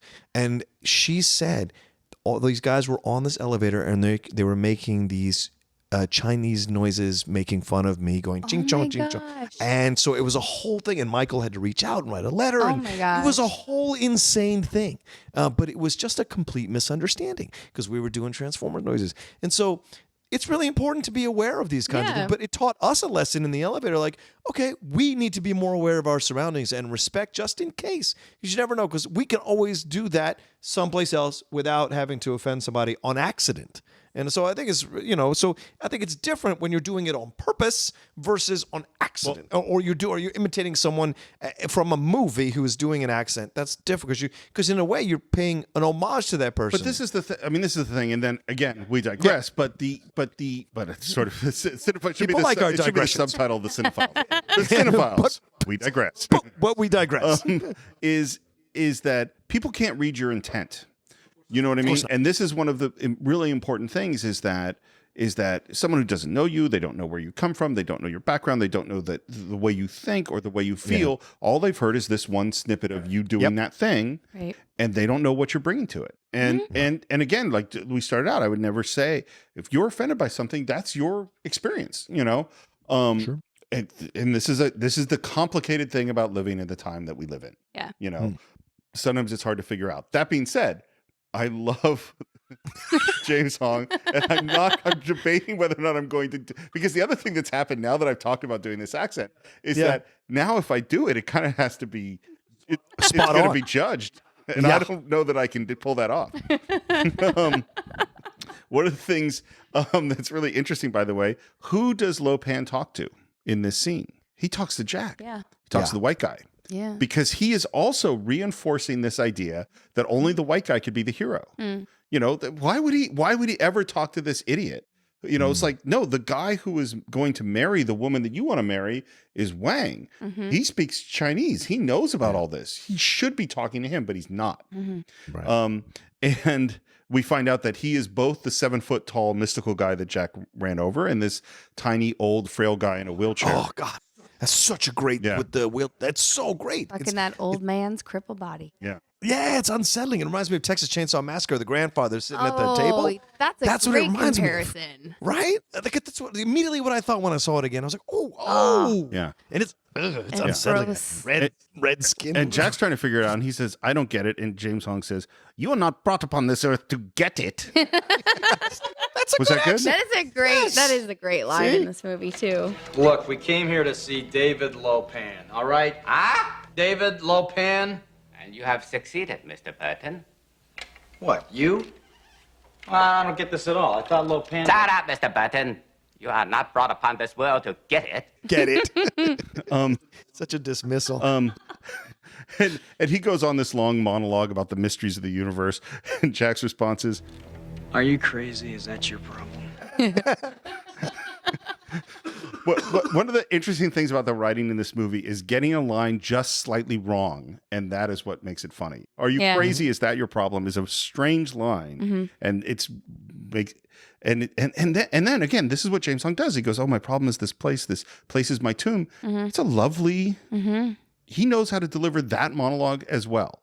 And we get this information that what he has to do is he has to marry this person, and then he has to sacrifice this. So he has to marry it to please the demon. emperor, and then he has to sacrifice it to please the god or something like that. Yeah, he's satisfying a demon to keep him alive. It's basically what keeps him immortal. To which Jax's response is, You can go off and rule the universe from beyond the grave. Indeed! Or check into a psycho ward, whichever comes first, huh? Or check into a psycho ward, whichever comes first, huh? it's great. But that's great, isn't it? Though I mean, that's what's so fun about that banter because he's doing that American thing of undercutting because it's very serious. Like James Wong, the character Lopan is very serious. He's even you could argue he's being vulnerable in this moment by saying, I agree. Like, I'm stuck in this tomb, this place. I have to get out of this place. And Jaz's like, you're crazy or something. It's so brilliantly done because you, at the same time, while you're respecting this great performance by James Wong, you're also respecting Kurt Russell's comedic timing to say that at the right time. And it does not take away from either one of them, which is great. And then we see that Gracie and Eddie and what's the reporter's name? Margo are all in the building on security monitors, to which Lopan's response is, now this really pisses me off to no end. It's great. Now, I think you already forgot her name, which just reinforces my point that there's no reason for her. now this really pisses me off to no end that is a perfectly hilarious line. Good. And they're trying to get a tour. Could someone give us a tour? Yeah. And who comes up but Thunder? He can help them. He barely spoke English, by the way. Yeah, Oh, really? By this time? Oh, at this point. very, very, very little English. And they get into this elevator, and while he's giving the tour, gas comes up, and they all pass out. Door opens, and Thunder walks out of the elevator with them all unconscious. Jack and Wang, again, back in their wheelchairs, are in some weird metal box. And Jack, this is probably his most successfully heroic thing he does. Yeah. Which is he rocks back and forth, and he gets his knife out of his boot, because if you got boot-like moccasins, which I think he bought in Aspen, by the way, Kurt Russell did. For his son. Oh. It was for his son. For So his his son, son had just seen the film, like had gotten old enough to the point where he'd seen the film and they were in Aspen, and he bought him them. And it's the same, but it was the same style of moccasin that he wore in the movie. Oh, those are some shoes. Pulls out a knife. They free himself. They're trying to figure out where they are and what to do. And then they hear footsteps. They run back into the wheelchair. They put blindfolds on. In walks Thunder, who brings Eddie in, hangs him up on the hook on the wall. And Jack jumps on his back, knife to the throat. You make one move. Does not work out well. He gets pushed off of them. And then he jumps on him again. Don't make me kill you, tough guy. And then Wang and Eddie are like, all right, let's get out of here. And he doesn't know how to let go, which is a kind of smart problem to have. Yeah, right. Because what do? Do I kill him? And then Thunder starts to expand. Yeah. Basically, some strange thing that we're going to see later in a really cheesy special effect. Jack flies off of him into the wheelchair, goes speeding backwards down this steep ramp, and almost falls into a well. The ramp's flat. It's not downhill. It's forced perspective and a Dutch camera angle that makes you feel, and the wheelchair's being pulled on a cable on a track, but it looks great. Yeah. And I love he hits the well, and like the little wall kind of stops the wheelchair, and he's teetering over, and then he slowly lifts himself back up and wheels himself very gently away from the well. Which makes no sense, right? It The defies all physics the are laws of physics. totally don't work at all. You're pulling the wheel towards you. You're logically going to go over. It just makes no sense. And honestly, you're on one large wheel angled off a thing. You will fall. There's nothing keeping you from falling at this moment. Don't you're on try a this at wheel. home. Yeah. We get some guns. We do a very funny little gun trade of who wants to get what gun. I think Jack ends up with the Uzi. Yeah. Because he's so good with guns. Because he wants to be the hero, too.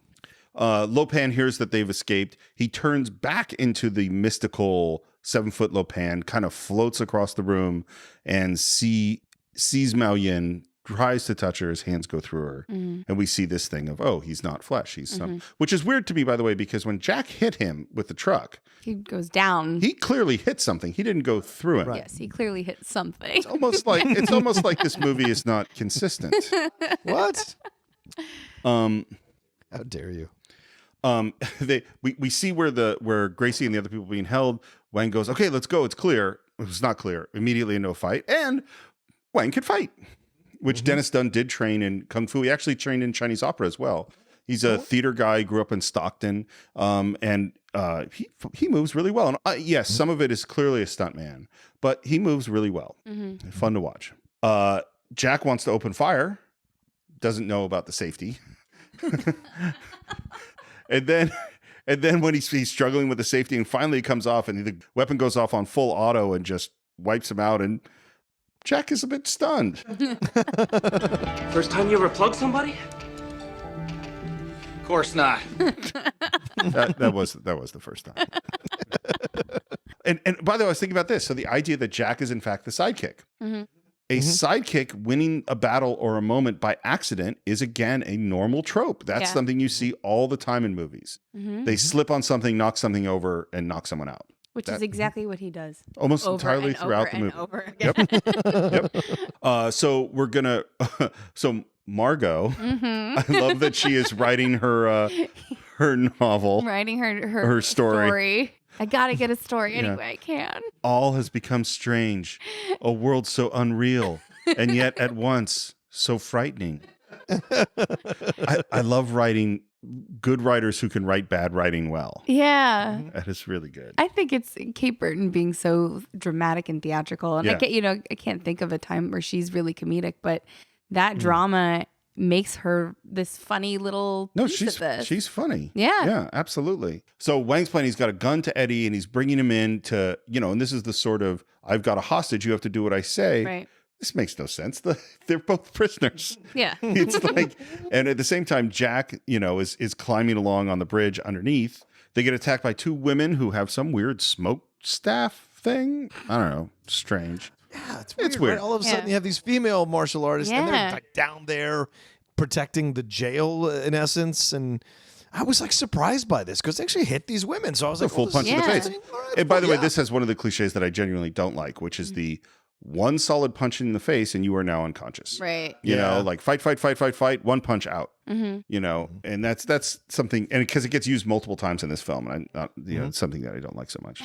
I mean, in one way, it's respectful that you have these women fighting equal toe-to-toe with these men, but then another way, it's weird because they both lose and they get knocked out by these men. So it's just kind of weird watching it with 2018 eyes. They all escape. They run out to some place where they have to jump into the water, which maybe that's the hell of the upside down skeletons. I'm not entirely sure. There are a couple of people dive in the water. Then Jack is getting ready. He gets accidentally knocked in the water. And then Kim Cattrall have big prep to dive. It's a real belly flop. Yeah. The white people are clearly the least cool people in this movie. They're swimming through some pipe, and there's this. Gracie keeps looking, pulls up people, looks for Jack. Jack. Oh yeah. Jack. Have you seen Jack? Have you seen Jack? No. And then up pops Jack, and he immediately kisses her. What was that? How's that for? Hey, sorry. I'm just thrilled to be alive. Like you do. Well, and this brings up something that I remember you brought up when we did the Terminator, which is why do people in death-defying situations stop whatever they're doing to then have a romantic moment? All the time in and movies. This is making fun of that exact thing. But he explains it. He's just thrilled to be alive. Thrilled. Do you think that's why he did it? Yes. No, I don't think so. It plays into like the entire. There has to be some sort of romance in this between the two of them, or this whole kind of dynamic doesn't necessarily work. Yeah. But is this a sidekick romance? Is that how a sidekick would kiss? That's a good point. That's what I wonder about, because I think there are absolutely is a sidekick, and later on when we have this big main fight and he's stuck with that dude with the knife stuck to his body, which I love. He has a lot of moments that are psychic moments, but then he does have these occasional moments where he is someone heroic. The movie is framing him as the hero. Yeah. I mean, this is what's so weird about it, So maybe it allows you to have so maybe he's allowed to have the occasional heroic moment, but overall, it's part of this framework. If he didn't do something like that, would he truly even be considered as the hero? And he is acting like the hero. Yeah. Yes. Is that in his mind he's the hero, and so the hero should get the girl. Well, and let's be real clear. All of us are the hero of our story in our mind. Sure. That's how we walk around. Some people are the supervillain. But mostly we're the hero. But we digress. Anyway, Hashtag, but we digress. Jack goes up the ladder through the trapdoor where they entered.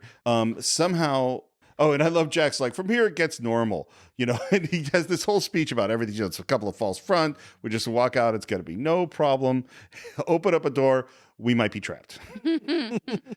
Guys start punching through the door. We go, just everybody hide. They only saw Jack. And I love that they only saw Jack. And he fires through the door. And then I don't know if the gun jams or he runs out of ammo. So he goes over to get his knife. He has a lot of problems getting that knife out. And the whole time he's having the problems, Wang fights off all the guys. Yeah. And again, a little fun fight scene. I don't think we're ever going to be at the level of that first fight scene in Chinatown. No. But this one is not. It's a nice little fight scene. Mm-hmm. And then finally he gets the knife. He jumps up and goes, ha! Ha! And everything is and over. Everybody is. It's all over. And Wang just, time to go. But at no point is he aware of how stupid. No. Like, that's what's great about him. At no point is Jack Burton aware that he is completely inadequate in so many different situations. It's like he takes the moment. Oh, I can't stab it. All right, good. Let's move on to the next thing. Like he's never another aware. quick digression. I can't remember the name of the test, but there's a new scientific theory which essentially is your ability to judge your skill level at something is based on your skill level at that thing. So for instance, your ability to judge how good a driver you are is based on how good a driver you are. Great drivers are very, very clear of exactly how good a driver they are. Terrible drivers have no ability to judge how good a driver they are, so they think they're great because you need skills within a skill set to understand how to judge that skill set. So the more stupid you are, the less able you are to know how stupid you are. Oh my gosh. And that is Jack Burton. And this is a real scientific theory with data that has been developed over the last many years, and it is really a true thing. Yeah. That's how you become president, too. Anyway, go ahead. But we digress. So they're about to get out. They walk by this weird statue. A couple of red eyeballs pop out of the statue. Because why not at this point? And a weird, and Gracie looks back to see it, and a weird, hairy, crazy arm comes and grabs her and pulls her out of the way. Oh my gosh. Right? And this is like that thing where John Carpenter had said that he was trying to ease people into it. I feel like at this point, enough crazy stuff has happened that we just... Except the hairy arm stealing the girl. Yeah. And we're not even done yet. We're not fucking done yet. This is where it gets real weird. Yeah. They jump in Egg Shen's bus, who's waiting for them. Yep. Security opens fires. They drive away. Everyone's excited. We made it. Holy shit, we made it! Where's Miao Ying? Inside. Somewhere inside. Where's Gracie? And then we cut to Gracie being carried down some hallway by a really weird, hairy, silly creature. Some kind of Chinese legend creature or something. Like I'm assuming. I think we've left the realm of anything. Okay. Now we're in someone's imagination. Some sort of demon. Just a creature. She gets tied up. The storms come in. Lo Pan enters. He's got the wheelchair. He reaches out his fingers to him. She bites at his fingers. Gracie has green eyes. Eyes of creamy jade. Apparently, eyes of creamy jade. And we're back to the restaurant, and we're talking, and they're saying, Jack, you should call the police. And what does Jack say? Cops got better things to do than get killed. He's kind of signed on. Yeah. Does he like being a hero? Like, what is his motivation at this point? I think this is back to the sidekick hero thing. Is there are so many films where the sidekick's not into it, and then all of a sudden the sidekick has a moment of heroism and is part of it. Yeah. And is a hero in themselves. Yeah. That's right. You're right. Egg Shen comes in. We hear that Eddie has a crush on Margo. And it's time to get going. Which is so random. But it's great. Because Margo gets the love. It's just so random. Like, it doesn't know. Like, let's just throw this in there too. And I'm just like, and this is why, but it works. Great. Well, it's interesting with both Margo and Eddie. I really don't know why either of them are in the movie. They're there to fall in love. But I like them a lot. Yeah, and they actually, and it's funny. They're like Eddie seems like a perfectly normal human. They're the audience. Yeah, I guess so. Somewhere, there's two other cameras. And there's a whole nother Big Trouble in Little China movie with those two as the star. I would watch that every day. I absolutely would watch that version. Oh, I'm gonna get a perm now. I like it. You should. Thank you. We go. All of our gang goes off with Egg because it's time to go off on the real mission. Of course, Yes. the first one was just sort of useless, and now we're going on the real thing. We're back to Gracie, and she finds Mao floating. And there's weird mystical, low pan magic in sort of a dreamlike world. That's I think pretty fun, sort of fantasy-ish stuff. And we're walking with our heroes. Egg is apparently going the wrong way. The rain is pouring down, and Jack's trying to hold Egg's umbrella, and Wang is just watching in the rain and walking in the rain. I love the line. A brave man likes the feel of nature on his face, Jack. Yeah, and a wise man has enough sense of getting out of the rain. I love the wizard character. Like that's a great archetype, and Egg Shen is a great one. They go into Egg's place of business, which is like a Chinese medicine shop. And apparently he's got a fireman's pole that goes down into the tunnels of Chinatown, as you do. There are so many places like that in Chinatown, too, where you just walk in and there's just random things. So I remember being a kid going to San Francisco for the first time, walking into one, and my mom was like, just whatever you want, just pick something small. And I bought like a dried up seahorse because they told me it had some sort of like healing power. Maybe that's why I love this movie. Is it's my childhood dried up seahorse. What did you do with the seahorse? I don't know. I don't remember. Did you eat it? I didn't eat it. I get weird eating things. No thanks. Pork buns though. It's one of my favorite foods. I had a pork bun 2 days ago. Barbecued pork bun. Barbecued pork buns are literally the greatest. Yeah. I ate nothing but pork buns and chicken when I was in China. Wow. What a pork bun. I have no idea. I'll take you. Oh, okay. You're never going to get them All right, the way Dad, that they please. have them in San Francisco. I agree. Yeah, there was a place. the Ferry Market building. There's a Clement Street restaurant on 4th and Clement that has like the best in San Francisco. Yeah, I've never had pork other than in China and in San Francisco. LA pork buns are lame. Okay. Listen, I apologize to the entire San Gabriel Valley. I'm sorry, Los Angeles. But we digress. Yes. So we go down into these tunnels, and up with Lopan, there's some weird, crazy ceremony where the 3 storms are doing kind of martial arts forms with their weapons in front of Gracie and Mao, and they're going to hold this sword and float up into the air. This is taming the flaming blade or something. And it's a preparation for what's to come. Yeah. And they get brought up to the roof, and they touch some statue, and there's weird lightning. And that's when Lopan says, I'm going to marry both women. Yeah. That's the plan. Down in the tunnels, some weird thing comes out of a hole in the wall and grabs one of the guys. There was some kind of dragon or something and ate him. It ate him. It ate one of the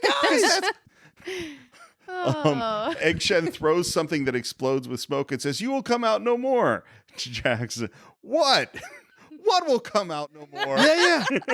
Because this is where Jack is because that's what I would say. Yeah. What the hell is that? And they just walk on. Yep. They don't care.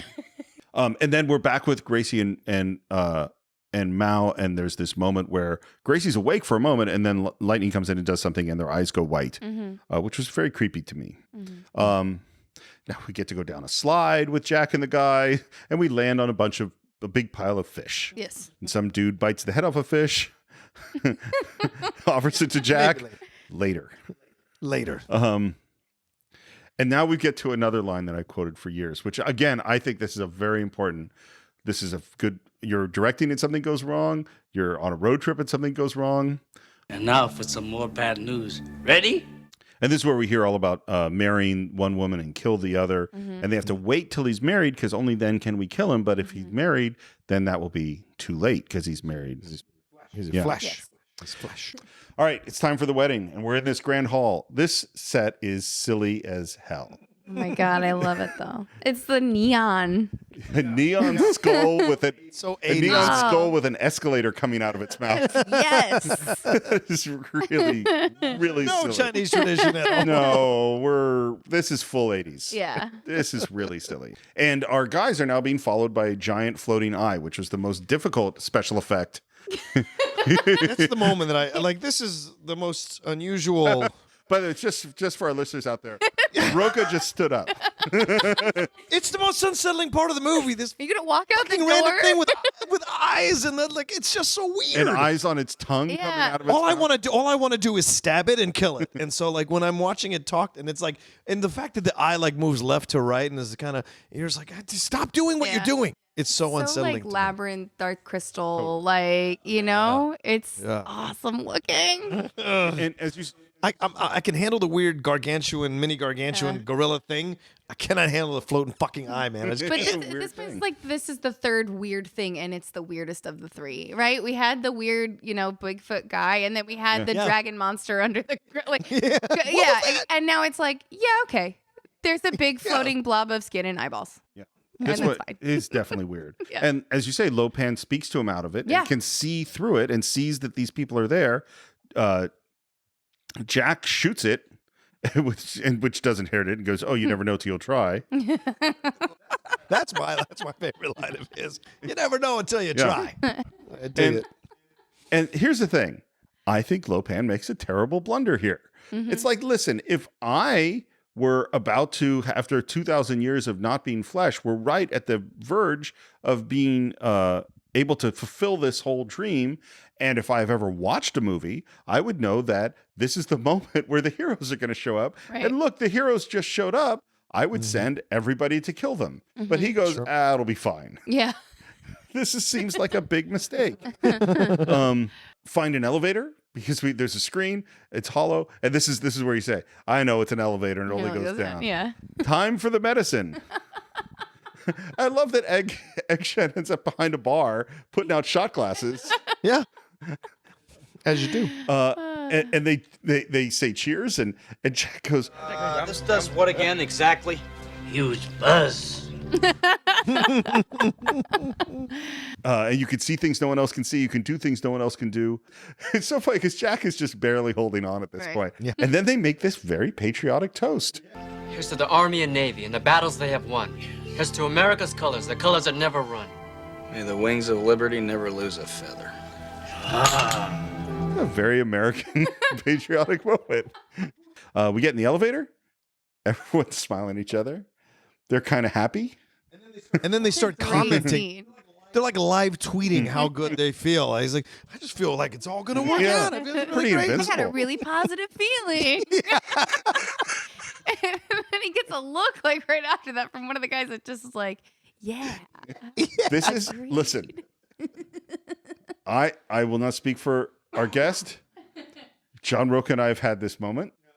Sure. There are certain moments where maybe you have made certain choices. Yeah. And you suddenly are looking at your friends going, yeah. Oh, I mean, yeah. Like, just that smile that everyone shared, like, oh yeah, I'm good. Yeah, I'm good. I'm good. Yeah. I'm there. and they get to the end, and they come out in the wedding. Egg keeps talking about the ultimate evil spirit. Yeah. What is that? Like his demon? Is it the hairy demon? Is that the ultimate evil spirit? Is it the god that they have to appease? Is Lopan the ultimate evil?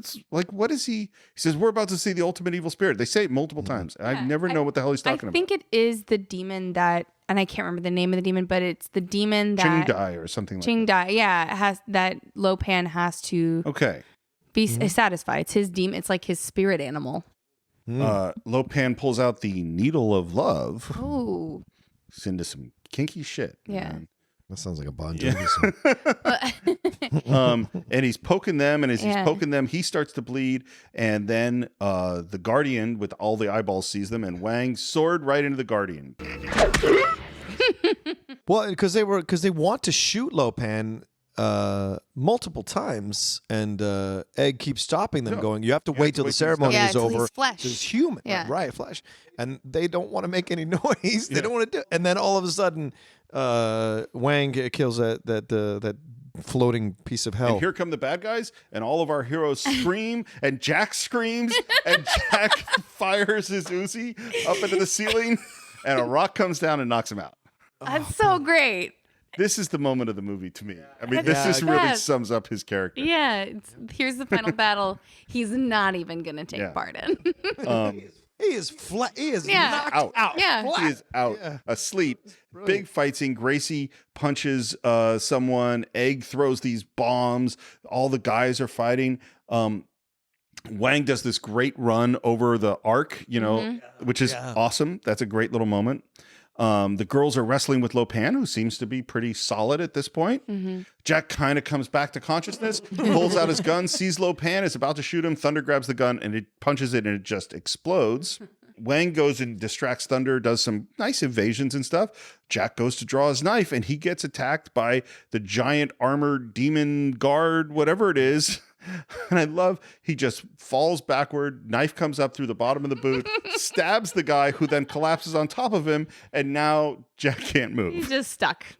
I can't seem to push him off of him. And I love But that's something with because the knife in the boot is something in so many different moves. But it's like it's always gonna get stuck. It's a knife in a boot. Like it's going into some. Like I've always wanted to see that So in you every don't, movie. that's why you don't keep a knife in your boot? No, not anymore. Yeah. Not ever since that incident. Not since that one In time. 2011, it was. Yeah. Don't want to talk about it. I was stuck all night with that thing in front of the person. Yeah. And he's stuck there for a long Right. time. We're going to cut away to a lot of stuff. What's great about it is the position he's stuck into, Steve, is brilliant because it's a baby position, a fetal Yeah. position. And it's brilliant. Just the subconscious nature of the position that he's in is just brilliant. In the meantime, Wang is now going toe-to-toe in a flying sword fight with Rain. This is crouching tiger, hidden dragon shit is going on. It's man. like crouching hamster, hidden squirrel, as far as I'm concerned. God. This is the weakest in the movie for me. I hate this fight scene. I think it's terrible. It's so much more random. Like the first one is so toe to toe, guns drawn. It's so Western.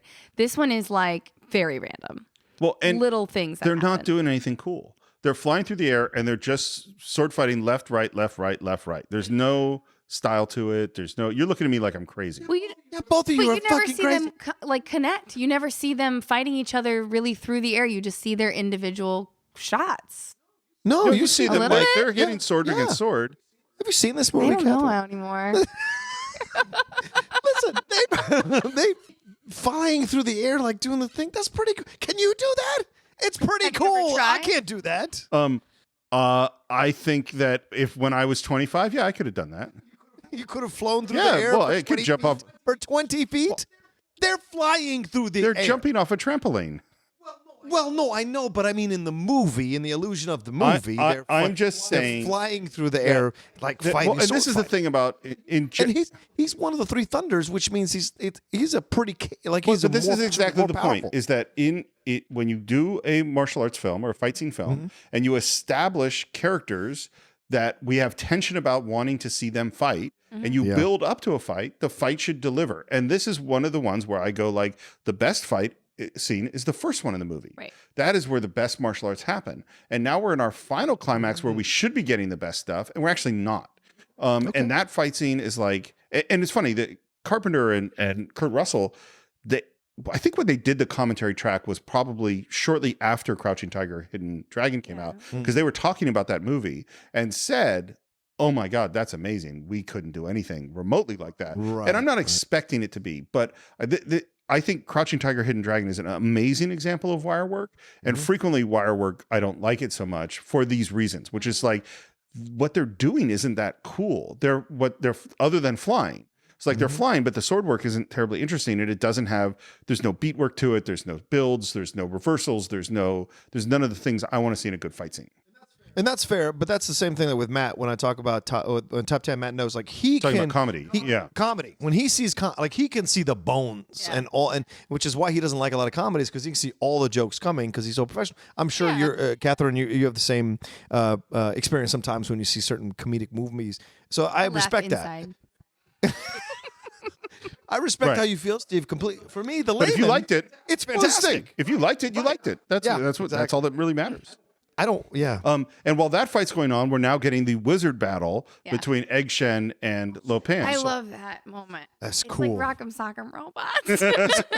It is, and even the way Lo Pan is using his dude is a play control. It's like totally. a I never thought about it. It looks like he's got a controller. I thought he was playing Nintendo, except it's 86. So I'm like, it's so ahead of its time. It really is. And I love the colors. And Yeah. like it was very like it reminded me of Harry Yes, Potter when it's Voldemort and Harry Potter had that Potter. last. And I love too that like apparently there's sort of you never could beat me, Egg Shen. I don't know how old Egg Shen is. And they've battled maybe so many times through this whole thing. And maybe it turns out because then you have these mystical creatures appearing. And if that is meant to be Lo Pan's demon, then maybe we're led to believe that is some other good sort of creature. Yeah, maybe. Jack finally rolls this guy off of him and gets free after all of this other stuff goes on. Al Leon gets killed. I'll take a moment for him. R.I.P. And then Wang throws his sword and kills Rain. That's the end of him. Lo Pan and the women go up through the skull. Lightning destroys the skull with a lightning bolt. Lightning escapes. Jack gets to Gracie. They get attacked by the crazy hairy monster, which apparently has testicles in the same place as a human because Gracie kicks him in the nuts, as you do. One of my favorite quick moments in that sequence is as the elevator door is closing, you'll see Jack try to like as if in any way he's going to hit that creature like way past the door, but he does the movement anyway as the doors are closing. Completely useless. So funny. Like most of everything he does in these fights. They get in the elevator. This scene is hilarious. Oh God, it's so great. So he goes, I have a knife. She's like, a knife? He's 7 feet tall. Like, what do you need? You need a gun. And he goes, Hey, don't worry, I can handle him. I took something. I can see things no one else can see. And only then does he go, Why are you dressed like that? Yeah. And then without missing a beat, she's like, because I was getting married. It was so sweet, the back and forth. You know the kiss is coming. The kiss is coming. But that's right? a really good one. it's a good one. Yeah, it is. And she goes, oh God, is this really happening? That's awesome. Awesome. What a great line. And then the door opens and Jack comes out of the elevator. And this again is that he's got the lipstick on. It's so great. Because we're making fun of this kind of a movie. This is another of those things of like, yes, of course that is what happens when you wear red lipstick and kiss someone. and now Lo Pan is fully flesh and he's going to have to kill Mao Yin and Thunder is there. He goes, Thunder, kill him for me to Jack. And now Jack gets to make a little speech. Yeah. Because that's what John Wayne would do in this moment. Won't solve anything, Dave. Too many people around here been dropping like flies already, and where's that getting us, huh? Nowhere. Fast. You know what old Jack Burton always says at a time like this? Who? Jack Burton. Me. And then Wang comes in. And entering at the perfect heroic moment. Thunder chases Wang. Jack throws the knife, and he misses. Not by a little. He seemed like he was about 7 feet away from hitting them. Lo Pan picks up the knife. It's a good knife. Goodbye, Mr. Burton. Throws the knife. Jack catches the knife, throws it back right into Lo Pan's head. Oh, man.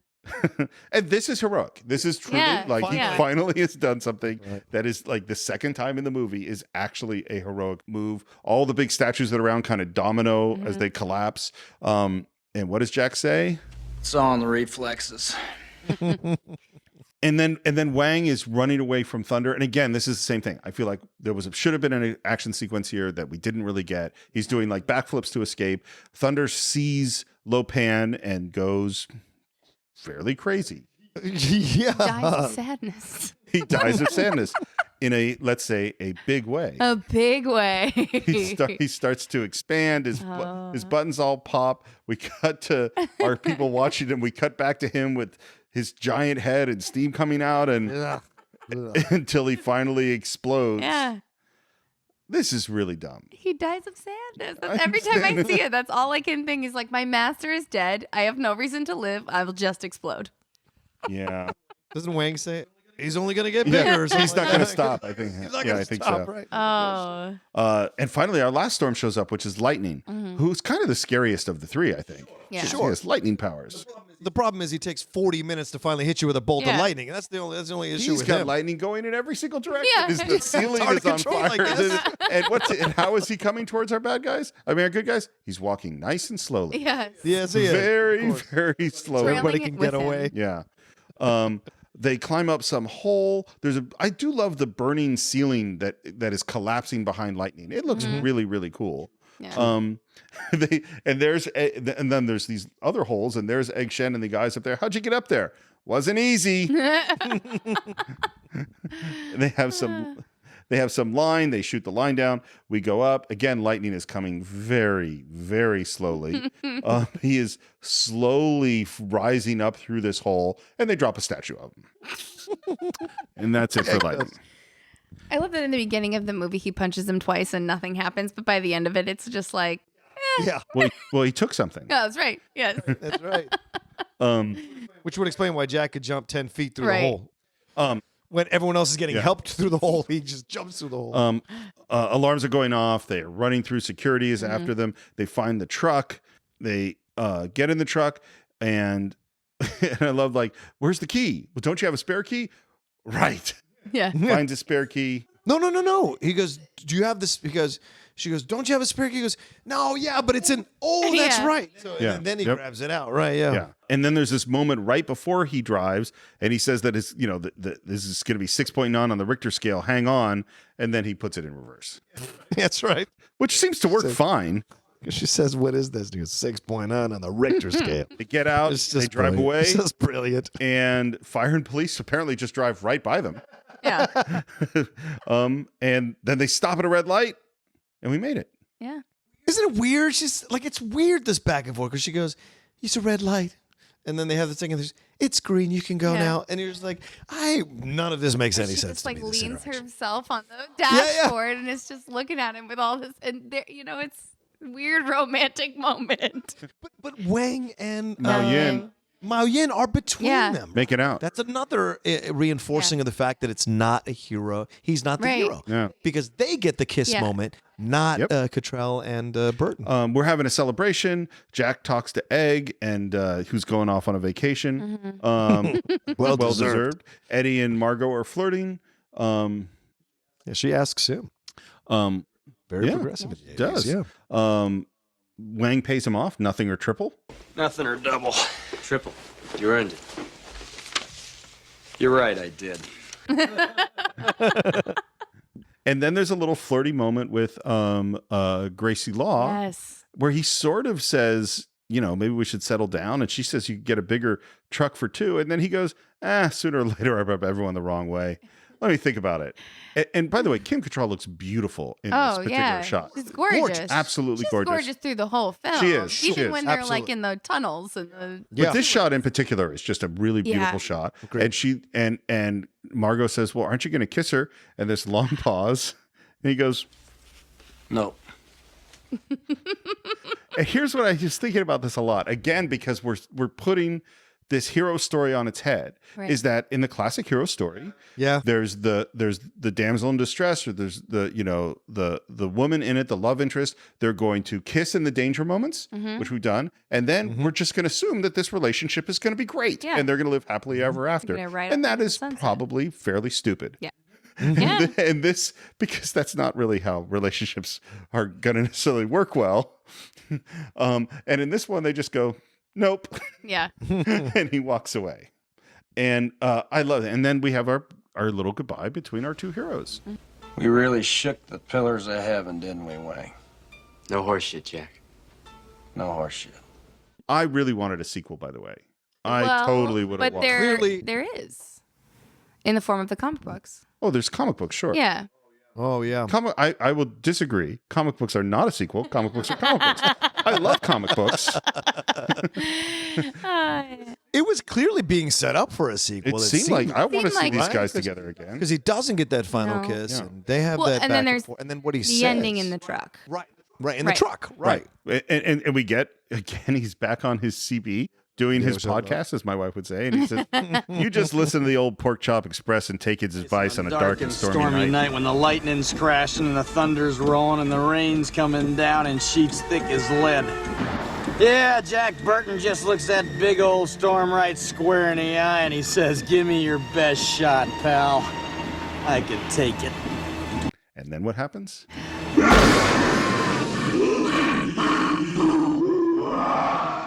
monster comes Monsters out in the back. and credits. Right. Which, by the way, Carpenter loves to do that. He loves that little thing right at the end to go just a little bit. This is not over. Yeah. You know, he loves that. It's Halloween. It's Halloween. It's Escape from New York. They Live. The Thing. He loves that. Leave it open-ended for everyone to decide what happens next.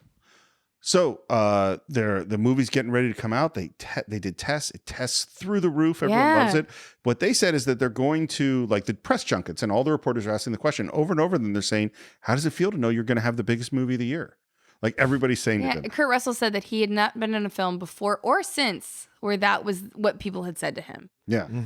And that's got to be a kiss of death. Yeah. Because apparently the studio put $3 million into marketing for the movie, which is, even then, was nothing. Yeah. And the movie came out and it just bombed. $11 million.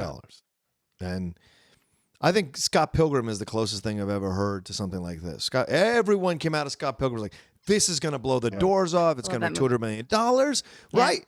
Nobody went to see it. Nobody went but the people who kind of got the niche people. They thought it was going to be more widespread or appeal to more people, and it did not. But I think but it's a cult film. that movie, like that movie and like this movie, it lives on. It holds up over time. People will go back and rewatch those films.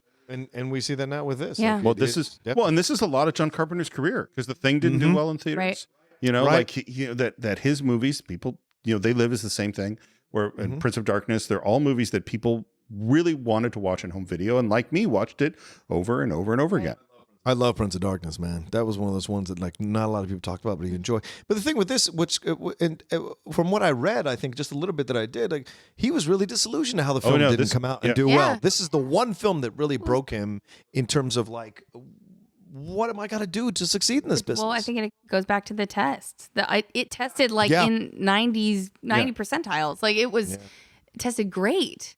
It resonated with just the people who came to see it. You know? Well, and people that to this day, as we've seen even on our Patreon, that continue to love it. Yeah. You know, and it has to do, I mean, it just shows that we can't predict what audiences are, how they're going to respond. Marketing has a huge thing, a lot to do with how a movie is dealt with. Like we talked about with The Princess Bride. That's another movie that didn't do well in the theaters. Was marketed really poorly. But people will, there's sometimes if you build it, they will come. And this is certainly a case, because over the years, this became a favorite. Well, even right now with the Oscar coming up in The Room. Right. The Room is a movie that really didn't do well. That really wasn't meant to. That was an independent film. But hundreds of thousands of millions of people have seen this film. Yeah. And go whenever it's showing.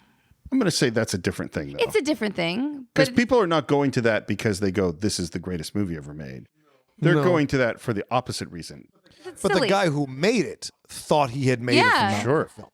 But I agree that it's not necessarily 100% correlative, but it is that idea of you just never know what's going to hit, what's not going to hit, or what's going to sell your movie. Because the idea that film was so bad that people went, it was bad in such a unique way that it caught the attention of so many people. Whereas this is so good that it had to find its audience, and it lived on and has been passed on generation. So much so that people Funkos of these things that are still coming out. People have conventions. It's showing at the ArcLight on the 29th. And it's showing at the Vista. In the same weekend. And I have tickets to both. Oh wow. And it's interesting because, like when we talked about Armageddon, is that the reasons that we love movies are different. It's like it's not necessary, and the same is true with The Room. Although I have issues in that area, but like, who are we going to judge why somebody loves what they love? Right. So, John, do you have final thoughts on Big Trouble in Little China? I really feel I should cede this to both of you, but my final thoughts are this: if you love Kurt Russell, this is an enjoyable film to enjoy and go and see. If you've never seen it, or if you've only seen it once, revisit it again. Kurt Russell in his heyday is a treasure, is a joy. Cottrell is fantastic. And what Steve points out at the beginning of this whole conversation about this film, the idea of turning the sidekick into the lead and the lead into the sidekick. It turns it all on its head, and it really works. And it's enjoyable, it's funny, and it's a nice time to spend watching an hour and 40-minute movie about something that doesn't take itself seriously, yet has a blast paying homage to these westerns and tough type of movies that you see before. So that's all I could say. You two can take it from here. How about you? You guys love the film so much. I think I'll always love this film for its. I mean, the comedic timing in this movie is incredible. Yeah. And it comes from so much dialogue, but the way that the dialogue is delivered throughout the film, it's great. I feel like I love it. I don't know what else to say other than I just love. There's something inside of you that resonates with something like this. Yeah, absolutely. Yeah. Here's the thing I've been thinking about is that, we've been doing this podcast for a long time, and we talk about this idea of being a cinephile, being a lover of film as if it's about your personal relationship to this movie. It's that you and the screen. And I think that's definitely true. But movies don't exist in a vacuum where you're alone. In fact, a lot of times the significance of a movie to you is actually because that movie acts as a linkage between you and somebody else. Is that movies are evocative of not only a time and place that the movie took place in, but a time and place in your life. And this is what this movie is really for me, which is that this is a movie about my friends when I was in college. That's what this movie is about. It's not just me and the film. It's me and my friend Jeff and my friend Steve and my friend Pete and my friend Brian and when I met Karen, who became my wife, and all of these people who gathered together and threw these quotes back and forth. And the movie became a shared language about our friendship. It's more than just what Big Trouble in Little China is. And that's why the movie is more special to me than just the film itself. It's special to me because of my history and who I am. And I think that's true for all of us in all sorts of movies that we love and we continue to go back to, that movies can go beyond the film. They're about your relationships, they're about your history, and they're about how you became who you are. So that's what we think about Big Trouble in Little China. Of course, we always want to hear what you think. As you can reach us on our Facebook page at the Cine-Files. You can subscribe to us all sorts of places. You've heard me list the list many times. But if you do subscribe to us on iTunes, please leave us a review. If you subscribe to us on YouTube, we love reading your comments there. It's a lot of fun. This was a Patreon pick. And if you want to have your movie picked, you can become a supporter of the Cine-Files on Patreon, patreon.com/thecine-files. If you're kind of curious after hearing us talk all this time, what's this Big Trouble in Little China movie really like? Well, visit us on our website, Cine-Files.net, and you can buy the movie and every other movie we've ever done right there.